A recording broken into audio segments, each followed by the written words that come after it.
Welcome, welcome everyone to the 133rd episode of the Home Theater Hub.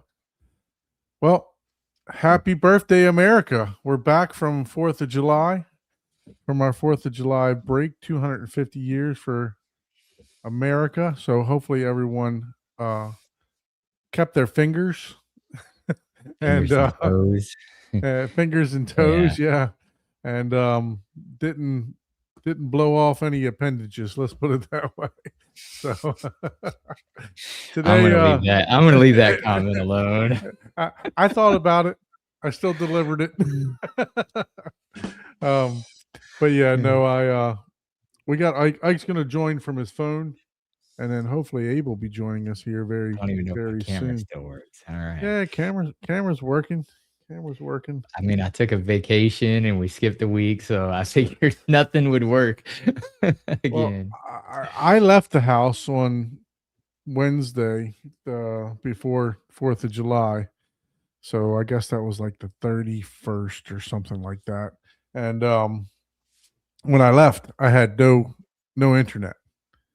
So I noticed that someone was in the AT&T box because we just got new neighbors like two doors down. So the other people sold their house, so we got new neighbors two doors down, and noticed somebody was in the box. Well, I didn't really pay attention to it, and later on that night, my wife. So I have two internets. I have Comcast and I have AT&T, and just because they intermit every now and then, right? So AT&T it's been pretty stable for me, to be honest with you. But and they got the 5 gig up and down. Um so it's been pretty stable for me, honestly, and out of like the 2 years that I've had it now, it's only gone down maybe one or two times. But other people in my neighborhood have complained about it. And anyway, there was someone in the terminal, and then about 8 o'clock at night, I noticed that my modem was off. So I was like, "Well, we're going on vacation. It's no big deal. I'm not going to worry about it until I get back." So I got back after like 5 days. It was still off. So I was like, "Well, one of two things happened. They either pinched the fiber cable when they shut the box, or they just disconnected me altogether because originally I ran the modem into the closet where the rack is. And then I said, well, now I want the 5 gig over here when we started doing other stuff, streaming and everything else like Yeah. that, and planned on getting the NAS. So I had them come out and rerun another wire under my driveway and around the side of the house, other side of the house. So I was thinking, well, maybe the technician thought that I didn't need two wires hooked up, because two fiber optic cables, and he disconnected the wrong one or something like that. So, Yeah. but anyway, come to find out, they pinched the wire and broke the fiber cable when they shut the box. So, I haven't tested it in a little bit, but I was getting the full download speed, but not the full upload speed. So I'm gonna have to test it again. So I was getting like 3 gigs upload and 5 gigs download. So, Ah, but I'll see what happens. But anyway, what's up, Abe? How are you, sir? Doing good. How you guys doing? You're looking busy over there, man. That's what you're Yeah. looking like. I was having some technical difficulty trying to get my log into the chat, and I had to log into Google and do that whole log dance. into all the things. Yeah. It Yeah, so it always happens, I remember what my password was, and I remembered it. So Don't you hate that when it's like, I know this damn password, but I can't remember it. I got a story. This is literally okay. You know what happened to my air conditioner however long ago. It wasn't that long ago. Correct. Right? yeah, it was Maybe a capacitor, right, or something. Yeah, a couple weeks ago. Yeah.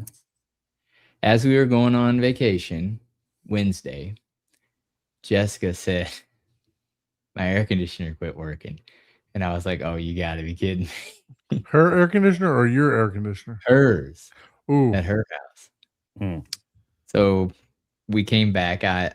So that's what I was doing Wednesday evening. So we went over there, and what should have been an hour job at Whatever most, if it was happens. that, we got stuck in traffic for like 2 hours, and yeah. Come to find out, though, as we went to Home Depot, Jessica was like, "Do they have capacitors?" I was like, "I don't think so, but I mean, I guess I'll look because that's usually a specialty thing." No, Home Depot has a freaking capacitors. I didn't know that. Yeah. So yeah, hers actually exploded. Like, Ooh. yeah, like I was like, "Oh, damn." Like I took a picture of all the parts and Oh my gosh. yeah, I mean it exploded. So yeah, replaced that and got hers up and So working. Home And Depot had the capacitor? yeah. Really? Wow. Okay. Yeah, I mean, everybody was naming all these specialty AC places, and it's like, "Oh, they didn't have this model and all this stuff." Friggin' Home Depot has them, for Huh. crying out loud. But what are the friggin' odds of both of our capacitors? Generally, we don't live in an area. We get hot days, right? I mean, we get the 125, but those are like 1 or 2 days Mm. a year at the most, and that's very rare. Usually we'll get up to 100. Some years we'll get 115 for a while, but we're not getting Florida heat where our capacitors are blowing up Mhm. ever. Usually the compressor dies out. Every But year no. it's a replacement. Yeah, and in your area where your air conditioner's pretty much running 80% of the season, 100%. 100? Yeah. Yeah, okay. So I didn't even know. So that makes more sense, right? I mean, and it's working hard, right? That Mhm. thing is kicking on and off a lot. Yours probably cycles in a month more than mine does the whole year I'm using it, Yeah, I set my upstairs to 72 and my downstairs to like 74, 75. Oh, yeah, and I have mine Yeah. set to like 75, Yeah. because it's Wow. just not that hot around here. But It I'm never like, gets "What?" the true 72 upstairs, but I can't sweat and You sleep. got 2 units done? Yeah, one upstairs, Yeah. one downstairs. Yeah, so I Yeah. got 1 unit for this 2-story house, which should have Oh, been man. 2 units. And so that thing's like the little engine that could. I mean, it's just trying, man. It's like Yeah, it's like yeah, like that and then the takes some thermostat's upstairs. special So air so consideration or it's gotta be airflow, yeah. 70 degrees downstairs and 76 upstairs. And I it's mean, Yeah, what I are the think odds? I mean, my air conditioner is probably 20 years old. Hers is probably like 50. Like, what are the 50. odds of My God. yeah, like, maybe not 50, but definitely pretty damn old. Yeah. Older than mine. It might be 50. But what are the odds of both of them, you know?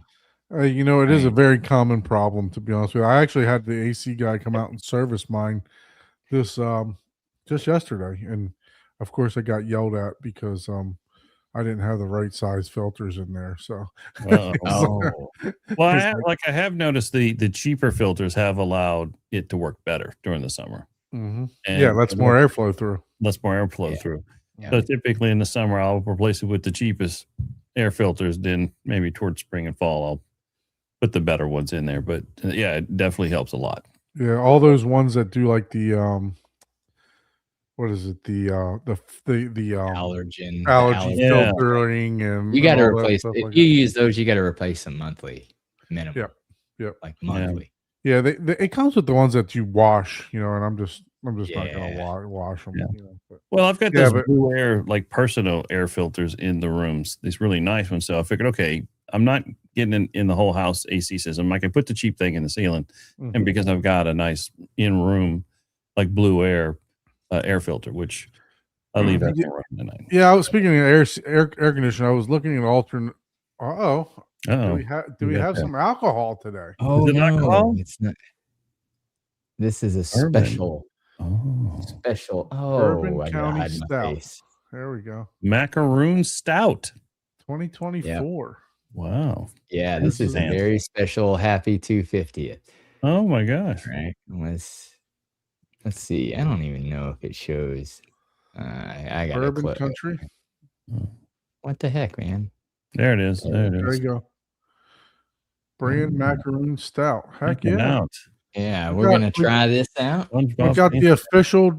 the official alcoholic beverage after the 4th of July for the first time in a while. So Oh yeah, this is the official. I mean, this is the inaugural 250th, right? The inaugural There 250. And we you're go. supposed to Oh, pour oh, this. It even oh, says yeah. on the back Glass too. in a You have to snifter. raise In your a pinky snifter. when you So drink Got the pinky and everything else. working. yeah, look at that. Oh, look at that. It's like molasses, man.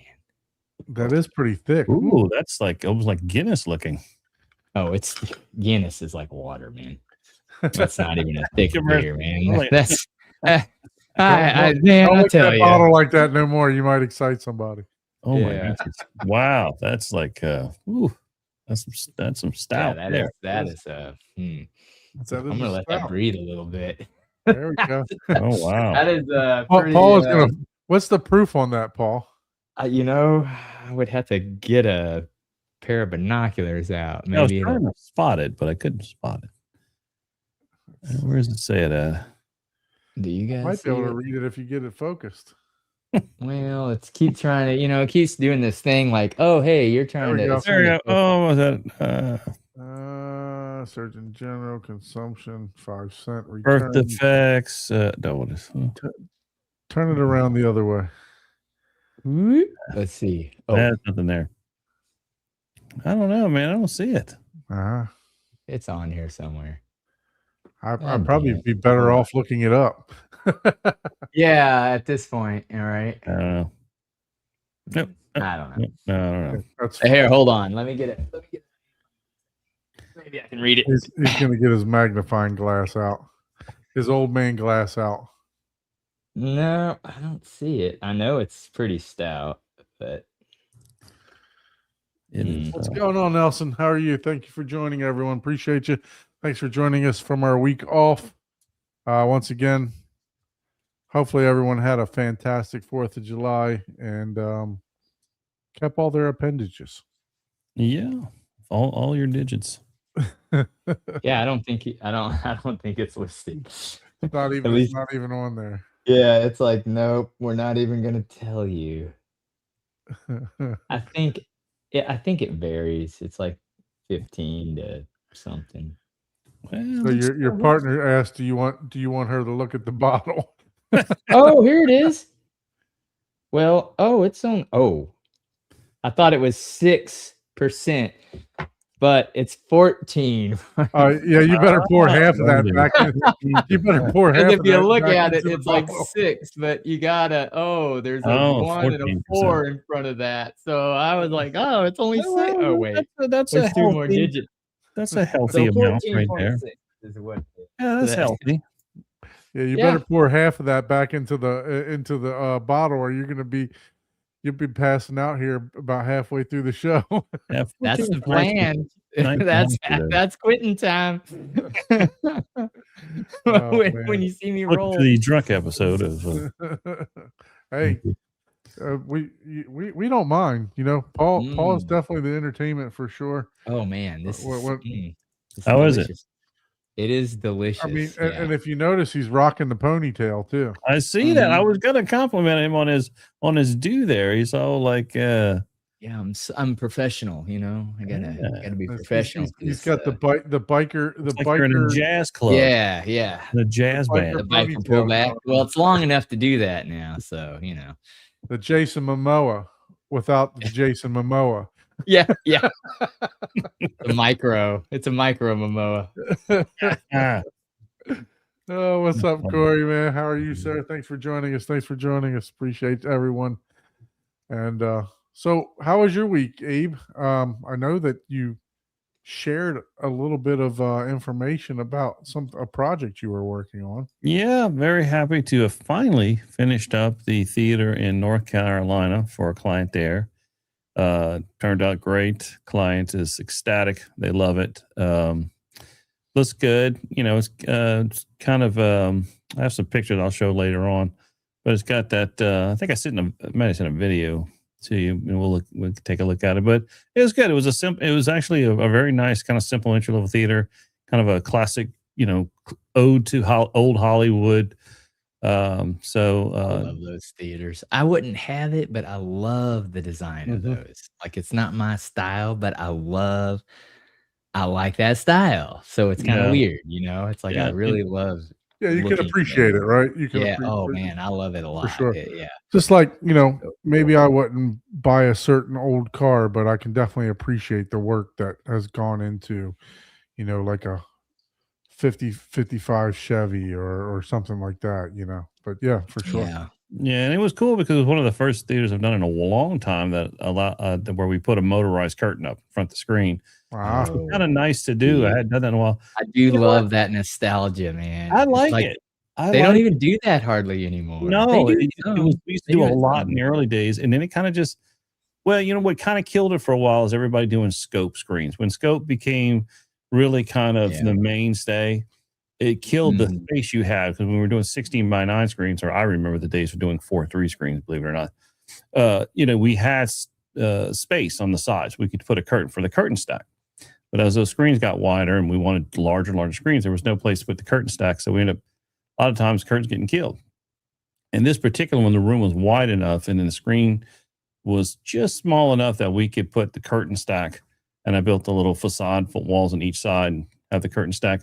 I love it. I just think it makes it more, movie-esque. It just, Oh, it, yeah, you go more there. it does. It's really theatrical, just like a play or a Yeah. show. It's Mhm. like the curtains open up.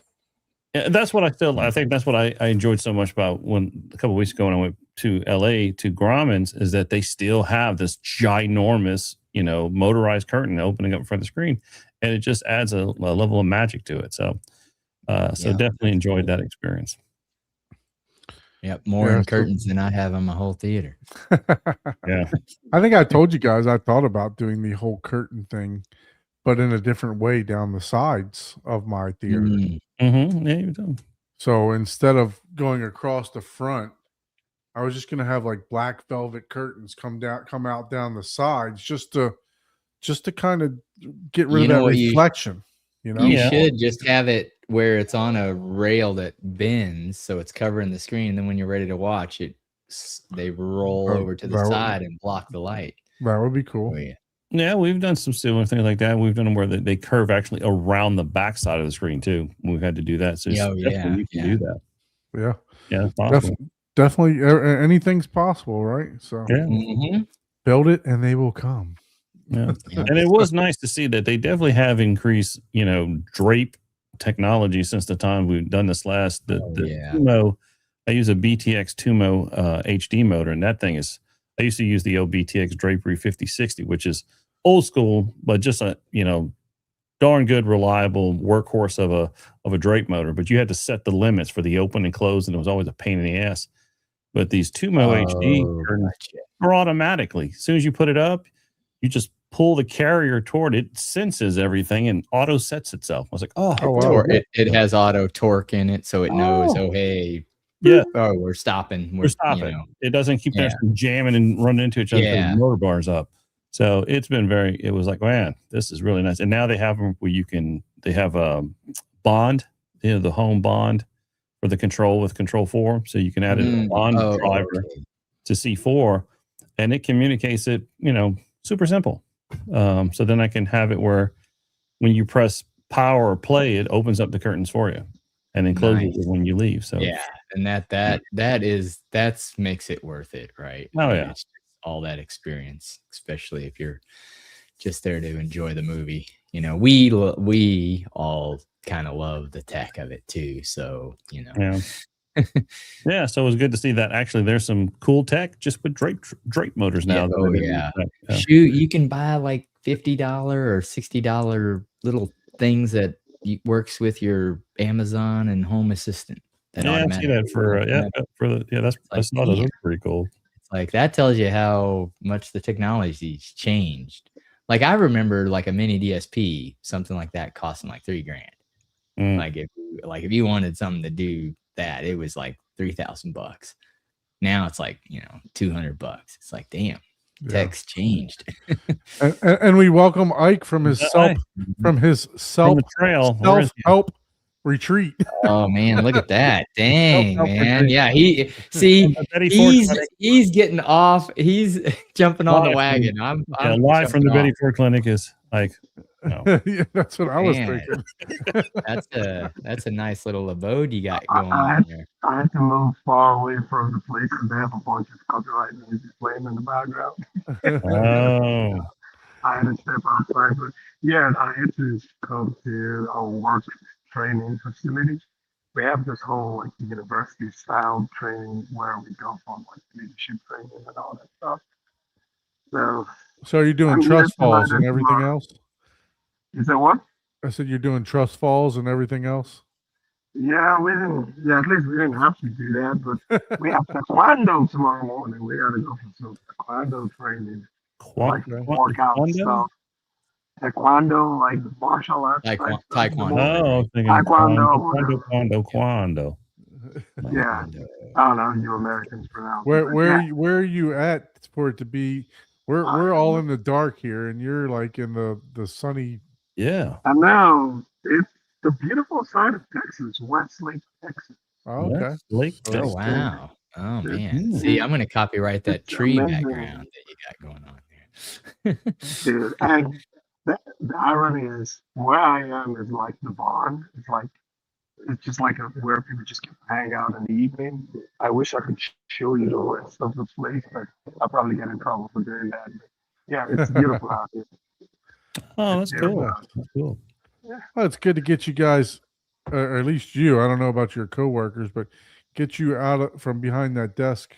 You know. Yes, yes. So. That's why I jumped on the opportunity just to at least get out the house and then this is the first time in what almost 8 years that I get to my team has actually come together from the entire U.S. Oh wow. So there are people I've been working with for the last 8 years. I never met them in person, so everyone wow. is here. So they're like, "Wow, we didn't know you were that tall, Ike." Yes, that is the one thing that I've been hearing for the last 6 hours. Man. I can't believe you're that tall. I'm like, That's funny. yeah. I can't believe it Yeah, I either. sit but down in my chair. yeah, Oh, man, yeah, that's it's funny. fun just finally getting to meet a lot of my teammates, people that I hired, people that I work with every day and never met them in person. So, yeah. That's cool. That's That's cool. awesome, That's man. cool. Well, thank Yeah, you for well, bringing let's us. start home. Yeah, let's start home together. Enough with the work stuff. Thank you for bringing us into the Betty Ford clinic. Thank Yeah, you. Appreciate right. I know. Did they show you any movies there, or were they all like that. mandatory? So They're playing Reefer Madness at 10, aren't they? High times. when I go back in, I'm gonna try to take some pictures of some projectors. We have some crazy. Well, everything here is crazy projectors. Oh, nice. Yeah, I'm Very like, I nice. can't believe you guys are just using this for PowerPoints. Yeah, they got some real good stuff. Some nice and some DLP, high-end 20 DLP projectors too. And, 25,000 lumens to be able to shoot during the daytime, I guess. exactly, and do all the light shows and multiple stuff. Very good.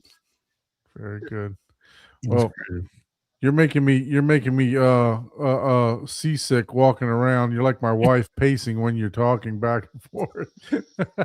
Yeah, I didn't just want to stand and No, you're good. You're good. So, how was your 4th of July? Did you have a good holiday with the family? yeah, we did plenty of fun. Grilling, swimming, just relaxing. It was good. Very good. Glad to hear. Yeah. And Paul, you're just coming back from a vacation also, right? Mhm. Yep, I went to Cripple Creek, Colorado. Ah, Sent a little video. It cut out a lot of the oh, the video. the Nice. drone footage that Mm. I had, but it sums up what we did. It was pretty cool. We did like a little train that talked about the history of the mining, and that mine still produces the most gold.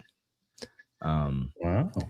And we also which was pretty wild. You wouldn't think of this, but there was, I forgot what it's called, Echo Pass or Echo Mountain, and they did the train horn like right there. And I not exaggerating. It echoed for 5 seconds. Oh wow. Wow. And they said that it can be heard as far as 10 miles away. Wow. Wow. I was like, dang. I was like, well, that explains it. I mean, it was a long time. It was pretty wild. I was like, damn. Well, that's some slap echo right there. Yeah. Hell yeah. 5 crazy. seconds of poo, poo. I mean, and you could clearly hear it. Like, I was like, dang. Like, it was even the guy that operates the train, he was like, and it was an old coal train. Like, we were literally getting coal splattered on us from the engine. Wow. So That's it cool. was the first, as we were leaving the station, it was like, oh God, ah. We're all dying. Hey, a little FLG ain't never hurt nobody. Yeah, it's like, oh, I got black lung just from friggin' leaving the station, you know. That's cool. But yeah, that was pretty fun. We went. Now, was on that a another camping trip or a hotel stay? camping? Okay. Yeah. We stayed. Thursday night. We all worked Thursday, but we took off and we stayed like at the edge of Kansas because it takes forever to get across Kansas. And then we drove like another 4 hours or 5 hours to the campsite. We also did Royal Gorge Bridge, which is pretty cool for people that haven't seen it. It's really fun. And there were friggin', kid you not, there's a picture in my little video. There were people slacklining across the Royal Gorge. Hmm. And I don't know if slackline is like where you're basically on this rubber band, like, you know, it's like just that wide. And I mean, Royal Gorge, this is high, like extremely high. Like people down below are like little specks, Yeah. you know, and these people are like, I mean, just getting the rope across there was probably like 30 grand just to get the line strung across there. Cause I mean, this is a huge bridge, and they did one above the bridge and then one across the actual gorge out in the middle. And they were doing it, and man, they were like slipping, and then they would like be able to catch themselves sitting on it. That's how they would catch themselves. And I'm just like, damn, man, and I mean, it was windy. We're talking like there was probably like 40, 50 mile an hour gusts, and these people are slacklining across the Royal Gorge. I'm like, that's insane. Yeah, definitely something I'd pass on.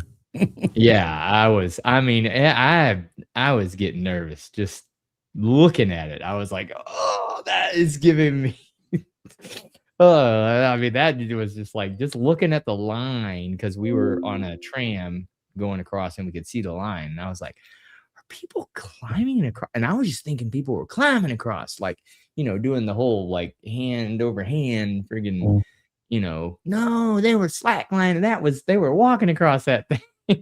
Like, oh my God. No, sir. So Wow. Yeah.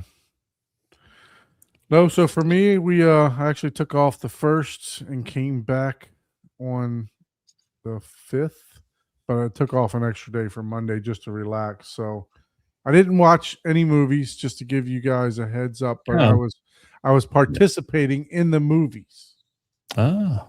So I went to Universal Studios.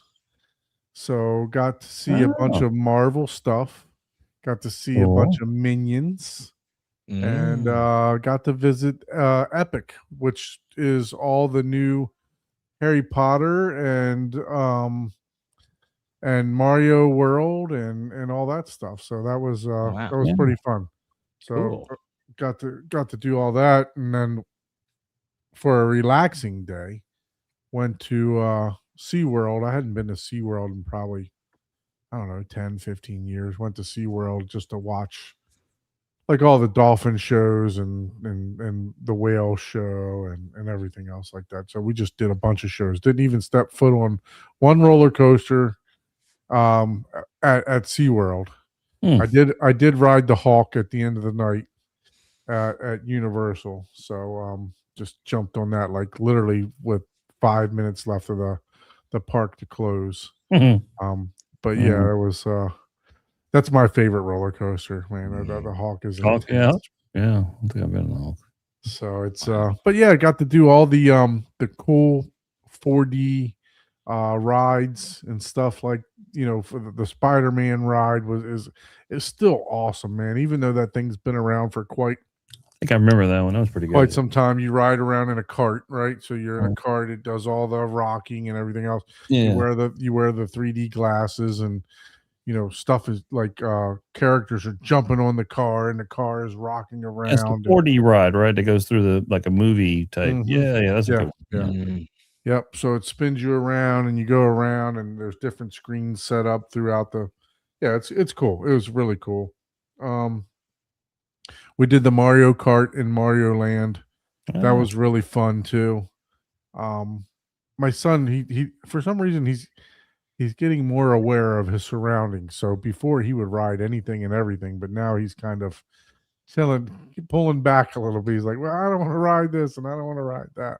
So we didn't do a whole lot of the crazy rides, but yeah, so it was fun though. So that's how I participated in the movies this week. Yeah.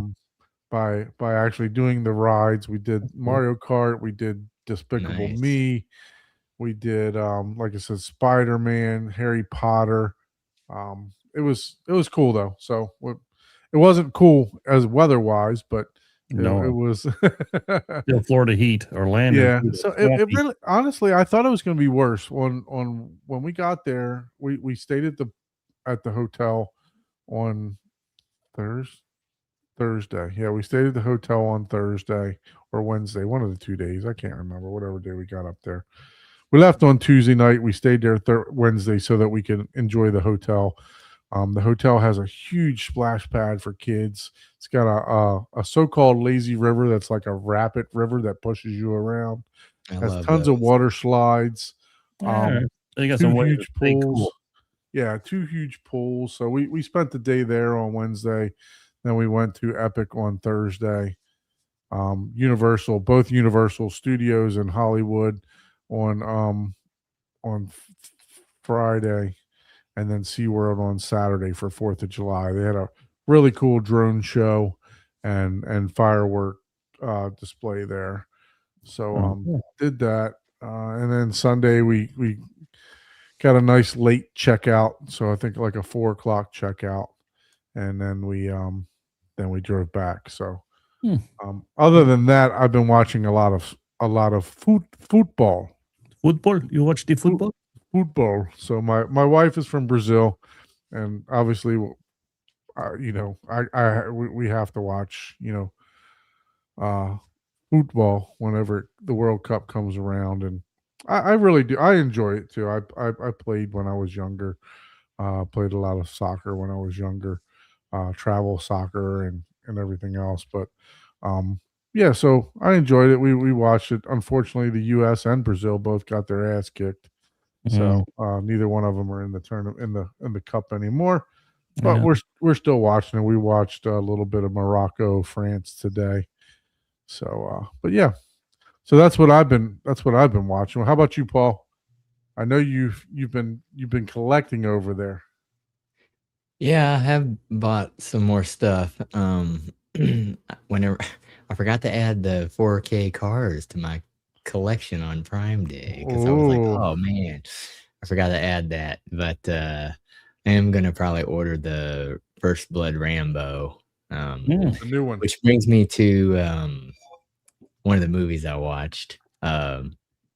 So every now and then there'll be like little YouTube clips that'll show like scenes of movies and stuff like that. And that gets me motivated to watch some movies. And it made me want to watch Rambo First Blood again.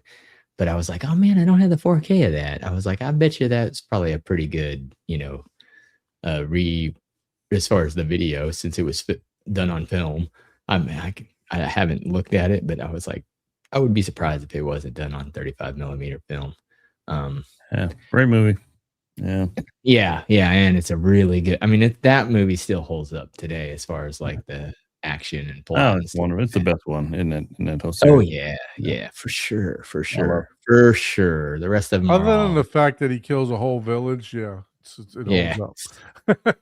Yeah, the whole village, but it definitely destroys a lot of it. I watch some pretty But good movies. I didn't watch that because I didn't have the 4K. I was like, oh man, Ah. I got the full Rambo collection, but it's on Blu-ray? Blu-ray. Yeah, and I was like, damn, I want to watch I don't know that the others are worth like Yeah, you know, maybe not. Yeah, 4K, but you know, but that would be nice to see. Yeah, I saw it in the 4K. I think I watched it. Didn't Kaleidoscape have? I think that's Yeah, where they I just saw came it. out with a new version of somebody just released like Arrow or somebody just I forgot who did, but somebody just re-released the whole entire set again. Mm. oh, okay, gotcha. So, but I also watched a little teaser, and I ended up watching the movie Law Abiding Citizen. Oh, that's a great movie. Yeah, that was a good one. That was a good I one. haven't seen that one. That's with Really? Jamie Foxx, right? You'll Yeah. like that one. I have to check that one out. Yeah, that one's a pretty good. That's a pretty good movie. That's Yeah. a great movie, actually. Yeah. You know, Jamie I Foxx. I actually like this one better than I the, agree with the IMDb rating. That's a 7. yeah. You know, Mhm. that's a Okay. good that one's up there. That one's just a little bit different, you know, and keeps you guessing, you know, long enough to where it's interesting, you know. They don't overdo it, you know what I mean? It's not I like, think Rotten Tomatoes is way off on this at a 26, but yeah, it's I oh, enjoyed it. yeah. I enjoyed it a did lot. like it too. Yeah, for sure. I'll check that one So- out. It's on Netflix, looks like, so you can watch it for not for free, but Mhm. for your monthly subscription on Netflix. Yeah. Oh. Yeah. And I also watched Send Help. Ah, Oh my god, dude. To me, that movie was dumb. Oh, I mean, gosh, it come was on, man. hilariously dumb. That movie was a 5 to me. That was like a groaner boner. 92% Rotten Tomatoes. I believe know, it. I know. And I'm just like, really? Because Did you watch the trailer before watching it? no. Okay. So that was the biggest part with me of I mean, like, I think man. we watched like we might have watched a little bit. Did we watch the I think we might have watched the trailer, a little bit of it before we even watched the movie. Like right before we watched the movie. But it didn't allude to anything. Oh, friggin' dumb. Yeah, I mean, I'm sorry. I What get did it. Jessica think? I need a real She liked person's it. opinion. She liked here. it a lot. Thank better than me. you. Thank you. I need a real person's opinion Yeah, here. that's another movie I haven't seen. That I gotta see that one. I'll check that one out. Oh, Talking shoot. about I don't this know movie what she every would rate it out of 10. You Yeah, know, was it she's a in the 6? comments. Was it yeah, or was it a 7 or an 8, or is she like 92%? Yeah, You you know? mentioned this movie a couple times before, and I still haven't. I love this movie. It's one of my top. I'm for a the 5 year. on this one. I'm all like, yeah, it's not This like movie is right horrible. up there with Begonia for me. Oh, okay. Then I gotta sign See, myself to some me, it homework. wasn't. It I'm gonna sign wasn't myself some homework and watch it. Begonia-ish to me. I mean, I get it. I see how you're relating it, but it to me, it's not quite the same. It's Right. not. Yeah, but yeah, I know what you mean. I know what you mean without giving away anything. It's like, yeah, okay, I guess, yeah, that's a 180 right there. But Yeah, if you don't watch the trailer, you don't know what the hell's gonna happen, right? So it's So should I watch the trailer if I watch? no, do No, not don't watch watch. the trailer. No. Just watch the movie. I don't remember I haven't watching seen the either, so trailer. that's good. There's one, let's put it this way. There's one scene that was actually the same thing was done in The Equalizer, I think. Oh, really? So Mm-hmm. the real rating from your team is a 7 or an 8. So we'll throw your lowest score out like the Olympics, and we'll give it a 7 or an 8. So we give it a 7. 7 or an 8. Yeah. Yeah, it was either it was really good or it was okay. No. No, okay. No, I mean, look, you have your opinion, obviously. Yeah, I no, can, everybody well, that's just yeah, it. You gotta right. everybody has an opinion, right? That's Some why they movies make all different types of movies, right? Exactly, Exactly. You exactly. know, like You I know? mean, like American Beauty to me, everybody loves that movie, but I can't Yeah. stand it. I like Yeah. that movie. Yeah, Yeah, it's a good yeah, movie. there's people that absolutely are like, no, I don't get it." So, we did see Sin Help, and Okay. then we watched The Rip. The Rip. Okay, you finally got to that. Yeah. Hmm. I like that one, that was pretty good. Yeah, The Rip is pretty good. I liked it more for the sound effects. You know, to be Yeah, honest with yeah, you. it had good sound and it wasn't anything like, "Oh my god, this is like a whole new plot line." It's like, man, they've done this plot before, you know? Hmm. I guess Right. it depends on how many movies you've seen, right? I mean, that's the thing about movies, right? If you haven't seen the same situation 2 or 3 times before, and this is your first iteration, you know, that movie may be way more amazing to Mhm. you, you know? It's like, "Oh, wow, this is amazing. I didn't even see that coming," and, you know, and it's like, no, no, that's been done and, you know." There's actually two police officers. You know, I live close to this town Hialeah, so it's about 40 minutes away from where I live, and there's two police officers actually suing for like defamation and stuff like that, even though they were never mentioned. Oh, But wow. Because of this but movie. they're because of this movie. Yep, Really? That's funny. because it's That loosely based on a real life event in Hialeah, Ah, Hialeah, Florida. Oh, wow. So that's yeah, Yeah, there's actually a that's couple crazy. couple police officers that is suing great. about this. Yep. Mm. So And the last movie that I watched hold on. Might actually have I'm impressed. The alcohol is It was making you remember better. Yeah, he watched a lot of movies. I got a couple of movies, but man, he's got like 4 or 5. I mean, 4 of them so far? He's been building up for like 2 weeks because Uh, well, the yeah, I've Mario got brothers. The Mario. it's a Mario, and I also got this, which I'll have to watch the 4K version because you said it was cool.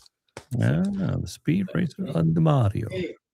Speed Racer and the Mario. I really like the Mario Galaxy. The Mario, they're not trying to be something they're not. And there was, if you played the games, and you know, it threw some nostalgia in there if you're a gamer of that era. So I really liked it, Cool. the Galaxy movie. So Yeah, so yeah. since you brought Jessica up probably didn't like this one as much as I did. I probably like this as much as she likes In Help, and she was like, "Yeah." She loved the visuals of it. She was like, wow, it looked amazing." It's like she liked the looks of it. so I've heard great things about it. My son, I don't know why, he just hadn't been wanting to watch it, but now that we went to Mario Land, I think I can convince him to sit down and It's good. It's as good as the first one if you watch the first one. yep, I love the mean, it first really- one. Yep, for Yeah. sure. It's one of those movies where it builds the character. Well, of course, it's kind of a nostalgia movie, right? So you kind of already have things built up from history of your Yep. own personal.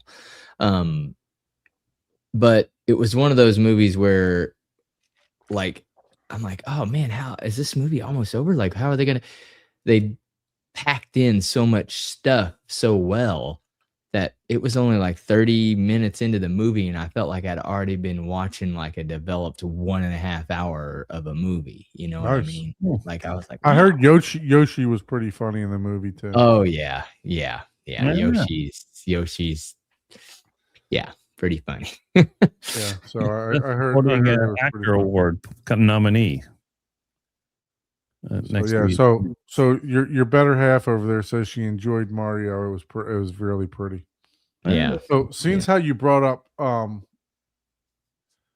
what did you bring up? You brought up Speed Speed Racer. Racer. Yeah. So last time I didn't get to share some pictures that I took, and I wanted to share some of these pictures of how great this thing looked. Oh yeah. Yeah. That's the only reason I got it. So I mean, it just looks phenomenal. It really really does. We got These are the kind of movies that are getting me motivated to start my little mini theater and because I want to get like a 77-inch OLED and right. just do like a 2-seater, you know what I There you mean? go. Yeah. And just to, sure, projector, big screen's amazing, but if you really just want to see the visuals of movies, it's like, yeah, just OLED, Yeah. man. Yeah. Yeah. Good idea.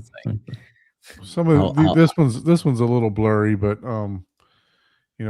like that one is just. I mean, oh yeah, that is crazy. yeah, and the whole movie is like that. I mean, just vivid pops of color. The whole entire movie, man.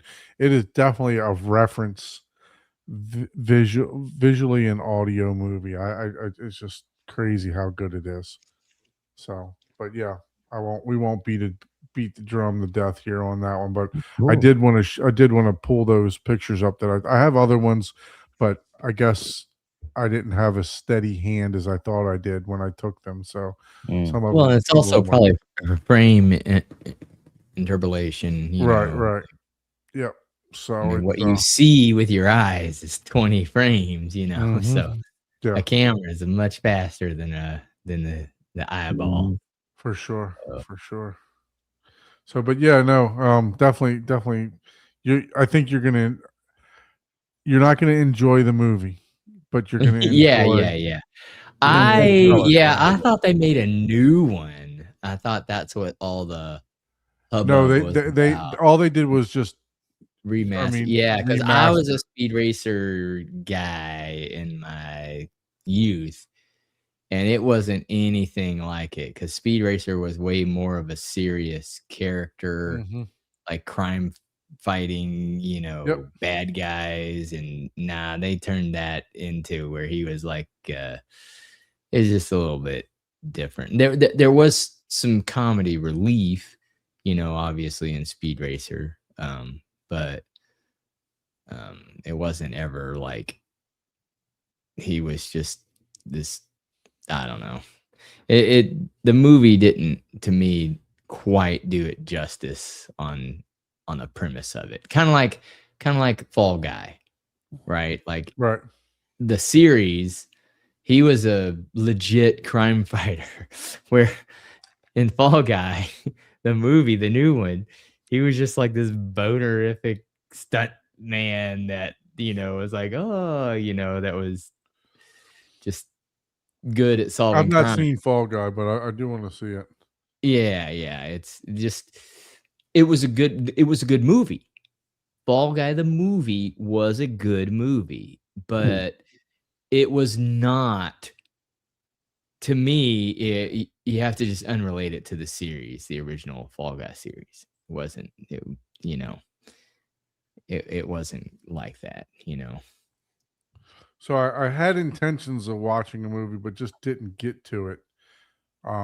Obsession, one of the horror movies That's a scary that is. movie, so I won't be watching that one. But Yeah, I what keep hearing tons of amazing things about that. it's out on Kaleidoscape, and I It's on downloaded it. 4K. Yeah, it's out Yeah, on disc on Yeah. 4K. and I'm like, I have to see this. pre-ordered. I had intentions of watching it, but when we got back, I actually downloaded it while we were on vacation.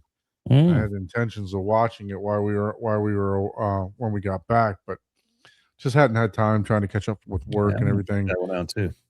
Well, But that's a scary movie, so it is one that I'm sure they're using the Atmos way better than most action movies. So that's Mhm. one I would wait if you were to watch it. From everything I'm hearing, and I'm just surmising that, hey, people that have a passion, they're trying to make that be as good as they can. And So let me I see if I would can get it watch up. that in your main Ah, theater.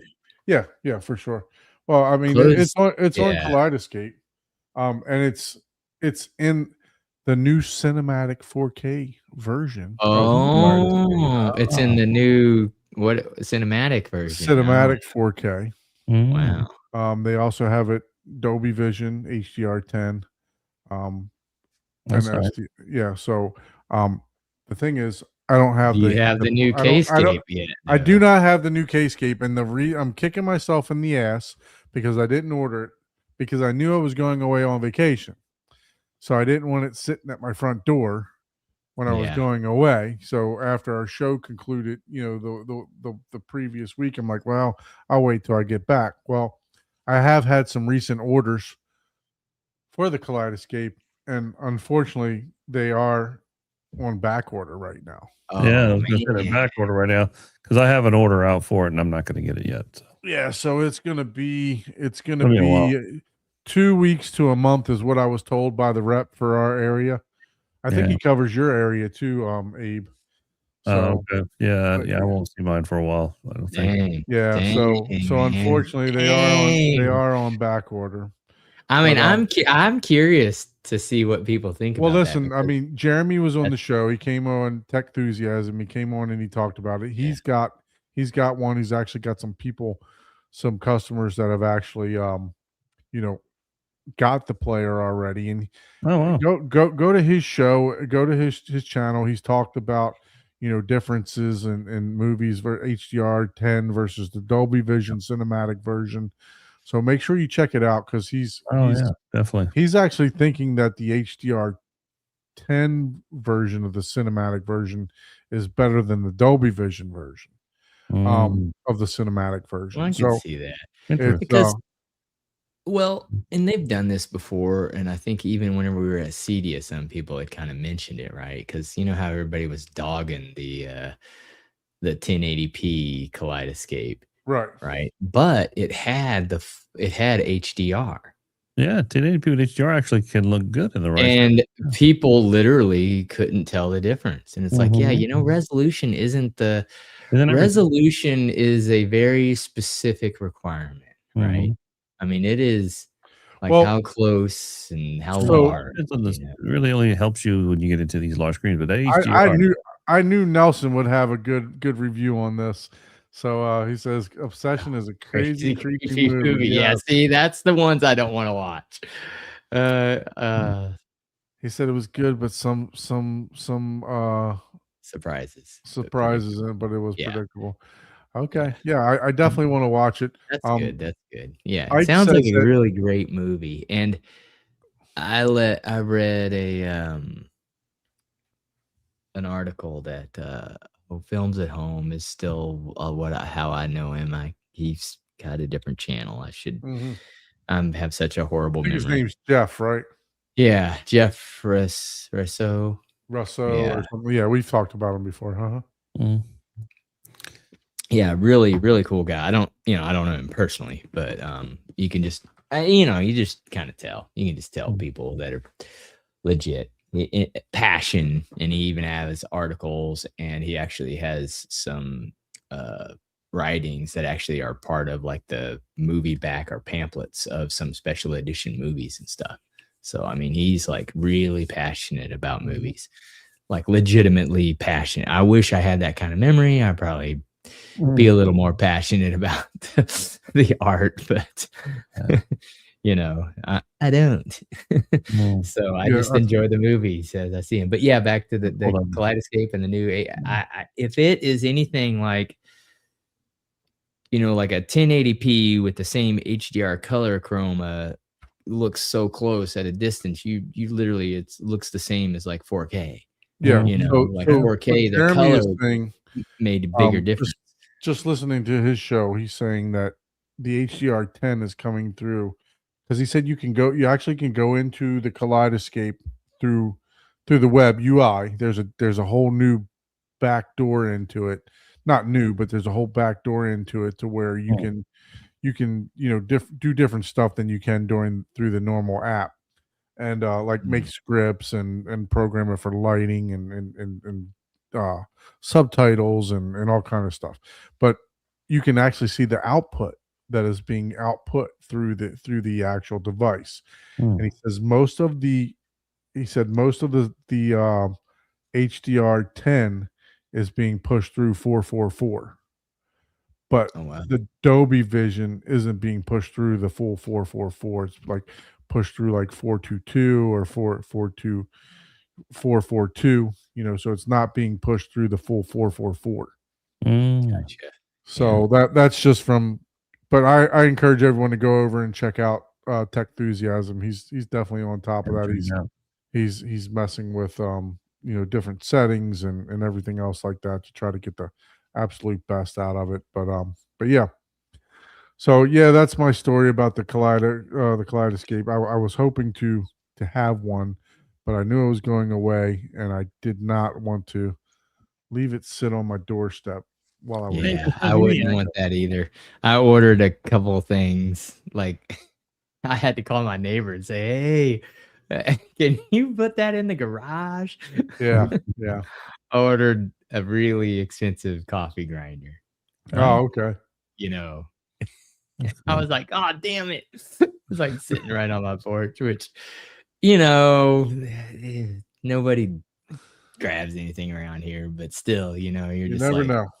I don't want a multi-thousand-dollar item sitting on my front Mhm. porch for just some Mhm. kid to be like, "Oh, what's this? Oh," and Yeah. it's like, you know, For because it's sure. not, it's generally, if it's something like that, it would just be somebody just being foolish. Mhm.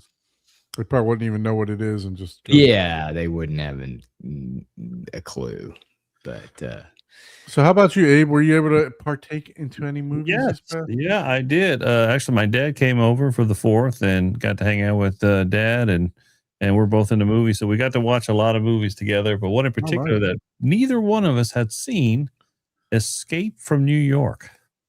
Kurt mhm, Russell, look that up there. mhm. Kurt Russell, Lee Van Cleef, Ernest Borgnine, Isaac That's on Hayes. my Plex. That great That's an movie. old one. Old one. And it takes place in the futuristic time of 1997. Can you believe that? Oh, It was yeah, yeah, 1991 in the way in future. the future. Way in the A future. future that will never happen. Yeah. Where basically the island of Manhattan has been turned into a prison colony, and everybody's dumped that. Mhm. And then the whole purpose is, and Snake is this character played by Kurt Russell is this badass guy that essentially some terrorist group kidnaps the president, and they basically dump him in the prison or hold him for ransom in the prison in Manhattan. And then he's like the only guy who can, like, they can drop down in there and like rescue the president from these gangs that have taken over this prison colony in Manhattan. And it's pretty interesting, man. I mean, and some pretty heavy hitters for the day. Lee Van Cleef, which you know from Good, Bad, and the Ugly. He's in there. And I mean, Isaac Hayes plays like the big bad guy who like runs the whole, prison colony there in Manhattan. So it held up. I mean, the movie was made 1981, I believe. It's a John Carpenter movie, but it was entertaining. So definitely encourage people who want to go look at some kind of old school, crazy movies. This is one of them, I think, that was just very well done, very entertaining. All right. So Yeah, definitely. that's a good one. That is a good one. That's Now, I I've know not that seen that one. I'm going to see if they have it on Kaleidoscape. Yeah, I hadn't checked. That was my next thing to check to see if they have Escape from New York on Kaleidoscape. Now this was made in 1981. They made a new one, Escape from LA, in 1996. I haven't seen that one, but from what I read, this was the better one. The original one made Escape from New York. But definitely a fun movie. Very interesting to watch. Kurt Russell's character is pretty interesting. And believe it or not, I'm telling you, Aunt Adrienne Barbeau was kind of hot in her day. Let me tell you. Kind of like, okay, I never really paid attention to Adrienne Barbeau because he was before my time, but that Well, movie kind of shows her off pretty good. If we want homework, there's definitely a lot of movies that start with escape or have escape in their names. Yeah.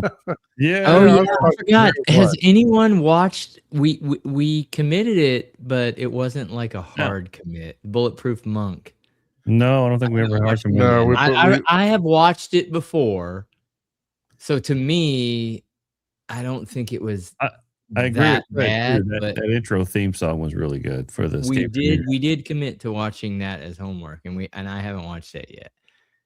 But Yeah. Yeah, great. Escape from New York. Yeah, I think it has risen up. I want to watch it go time. I think it's kind of rose up in my great movies, like kind of movies I like. I think it's kind of found a place on that list. But Very nice. I well have to see done. if I can find it.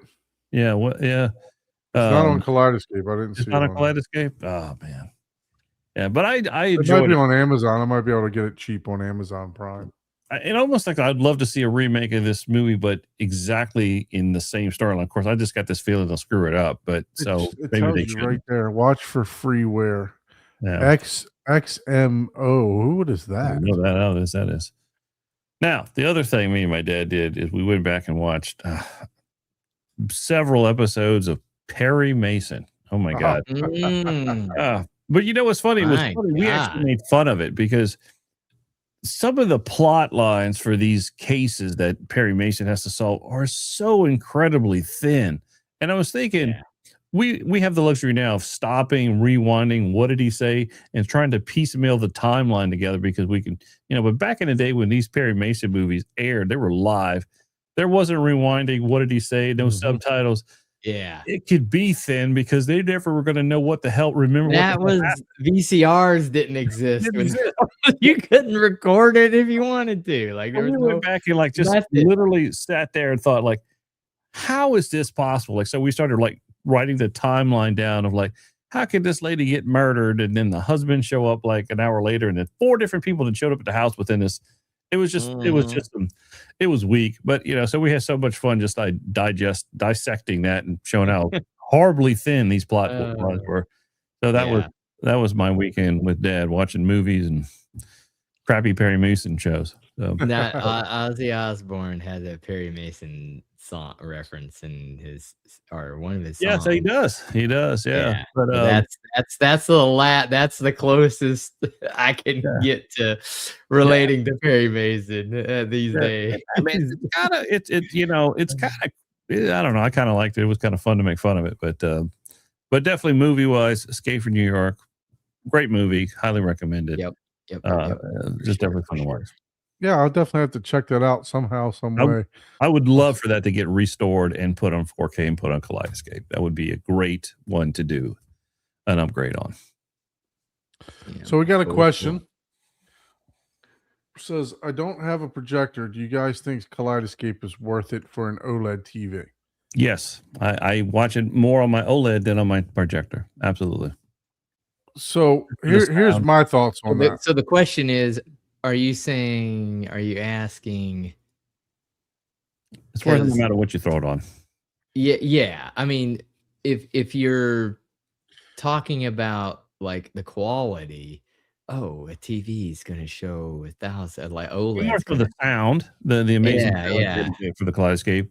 And more so for the sound. So it's going to look great on OLED. It's going to look great on the projector. Well, but the new stuff, the new 444 cinematic. Oh man, projector's not even going to touch that. Even your $100,000 ones aren't going to touch that. For sure. No. So my question is but your use case, right? Yeah. Right. Yeah. So if you're looking to do a big storage type of thing, it's not inexpensive at all, right? The storage is let's just put it quite frank, it's not cheap. Yeah. If you're looking for convenience to be able to just download a movie on the go and have it within 15 minutes, not having to go to the store to buy a disc or have the disc shipped to you and wait on it. Yeah. Absolutely. It's a 1000% convenience type of product for you. Now that they have the cinematic modes and stuff like that, now we may be able to see that it's better than the discs. I haven't seen it with my own eyes noticeably yet. Right, correct. Yeah, that's I haven't seen it with my own eyes yet, but people are saying that it definitely is. There's doing some. And an OLED is going to show that more than any projector. Correct. For sure. And look, I mean, we have several people that have, theater, their home theater is in their living room, right? So, and there's several people have been on here that have just just an OLED or a television for the display. And Mhm. man, I tell you, it's to me, I don't think it's about the quality portion of it. I think it's more about the convenience portion of it, because I mean, look, the Blu-ray portion versus Kaleidoscape, I think they're very neck and neck, right? It's one's not much better than the other. Sometimes I definitely can hear some nuances between the two when I do a comparison, but it's tough to see a difference in the visuals, to be honest with you. Even with streaming, it's more pronounced when you're looking at when you're listening to the audio portion than it is the Yeah. video portion, for sure. Yeah. Yeah, if So, you're but on yeah, the no, fence, if you're wondering, yeah, the OLED is going to show off any video better than any projector, if that's what you're wondering. But Yeah. yeah, Oh, the yeah. reason really is to get the for the convenience, and if Oh, you're 83 G5. that That's a nice that's a cinematic. nice one. mm-hmm. Yeah. Yeah. Now, So one Wow. thing I will say Wow. about the G, because I finally broke down and bought the G, and I have the G upstairs, and I've got a C downstairs on the OLED. Now, the G series is really kind of their art. gallery series. That's why it's Yeah. G. But honestly, I love it. But I kind of like, honestly, for watching movies, the C a little bit better. I know that sounds crazy, but I like the C to watch the downstairs to watch movies a little bit better. I don't know, because it's, but the G is great, but I don't know. There's just something about the C that I still think is I don't know. It's because maybe they made it more for art on the G series or whatever they did with that. It's But a little different, less processing in yeah, I mean, both are great they're TVs. making the G, But- I think, more aesthetic. Exactly. Like, But both are great stuff, TVs. but But they're the C they're is- you'd have to put them next to each other to notice. I'd have to the put them next to difference. it, other than I'm walking upstairs and walking downstairs. But Yeah. the You'd have C to. is great. Like so just gave me a C, I'd be totally happy with. But the G is a great TV as well. So I'm Yeah. sure it'll be a wonderful TV to watch the Kaleidoscape one. So Mikey Schramm's on. Welcome, Mikey. I know your name from DJ's show. So, but yeah, no. Look, I mean, for me, the Strato K, I'm going straight to the projector with it. I'm not even going through my processor, because my processor is going to scale it back to SDR, right? So I'm going straight to the from, just to see how it does, on filmmaker mode, to my 8K my 8K projector. So basically, You can definitely bypass I love video processing, but definitely with the Strato K, yeah, you can absolutely bypass that. it basically boils down to, you have processing is basically what you're trying to do in either case, and any device can do this, is I want to, and I'm just making this up, let's just say you have 10 color variation depths on a display and the movie is 20, right? If you process it to encapsulate the movie to work better within that 10 gradients, then it looks better, right? As opposed to, I've got the it's top tone 5 mapping. and the Yeah. bottom Well, 5 numbers just completely washed out or gone or not usable, and I'm only seeing, you're still watching the movie, having a good time, and it's great, but that's all video processing really is doing. And video processing really is important because a lot of people get stuck on, do I need a video processor for a lot of applications? But if your main source is Kaleidoscape, for instance, or that's the primary place you may not necessarily need it. The advantage of a video processor, because what you're doing with a video processor, you're marrying that to the projector. So you're marrying your process projector, so you maximize. So no matter what hits the processor, it's going to do the final leg of communication between it and the projector. So if you're throwing DVD, Blu-ray, 4K, Kaleidoscape, Laserdisc, I'm just going to throw it all out there. No matter what you throw at the video processor, it's going to you set it up to process all these And multiple keep it in the lane that Keep it in your the device lane. is allowed. Yeah, exactly. And also take care of masking functions, take care of subtitle functions, anything like you have to take care of. That's where you marry up a video processor to the projector to take care of all those things. So no matter what you throw at it, it optimizes it for your screen, your playback on the screen. But in a simple setup where you just have like Kaleidoscape and maybe a Blu-ray player or Roku, you may not necessarily need it. Let it go through the receiver, let the receiver do the switching, and just pass it on through to the projector and let the projector handle that. Especially with Strato K, where you don't need it to really do much. It may or may not be something that you need to do. Yep.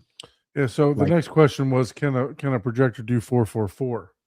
Right. So I think 2.1 will allow it to do it. With the amount of bandwidth. I'm looking at my JVC right now. Technically, so processing wise, some of them can do it, but technically there isn't a display. Well, I guess it depends. 444 probably can do, but you can't do like 12-bit 444. There isn't a true display.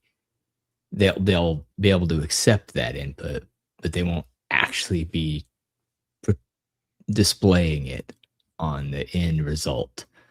So that's where a lot of this gets into the weeds, because and that's where I'm like, are you really seeing the new film, with the K-scape? Because just because a display can accept something and then it down converts it, are you seeing a difference, or are you seeing better quality?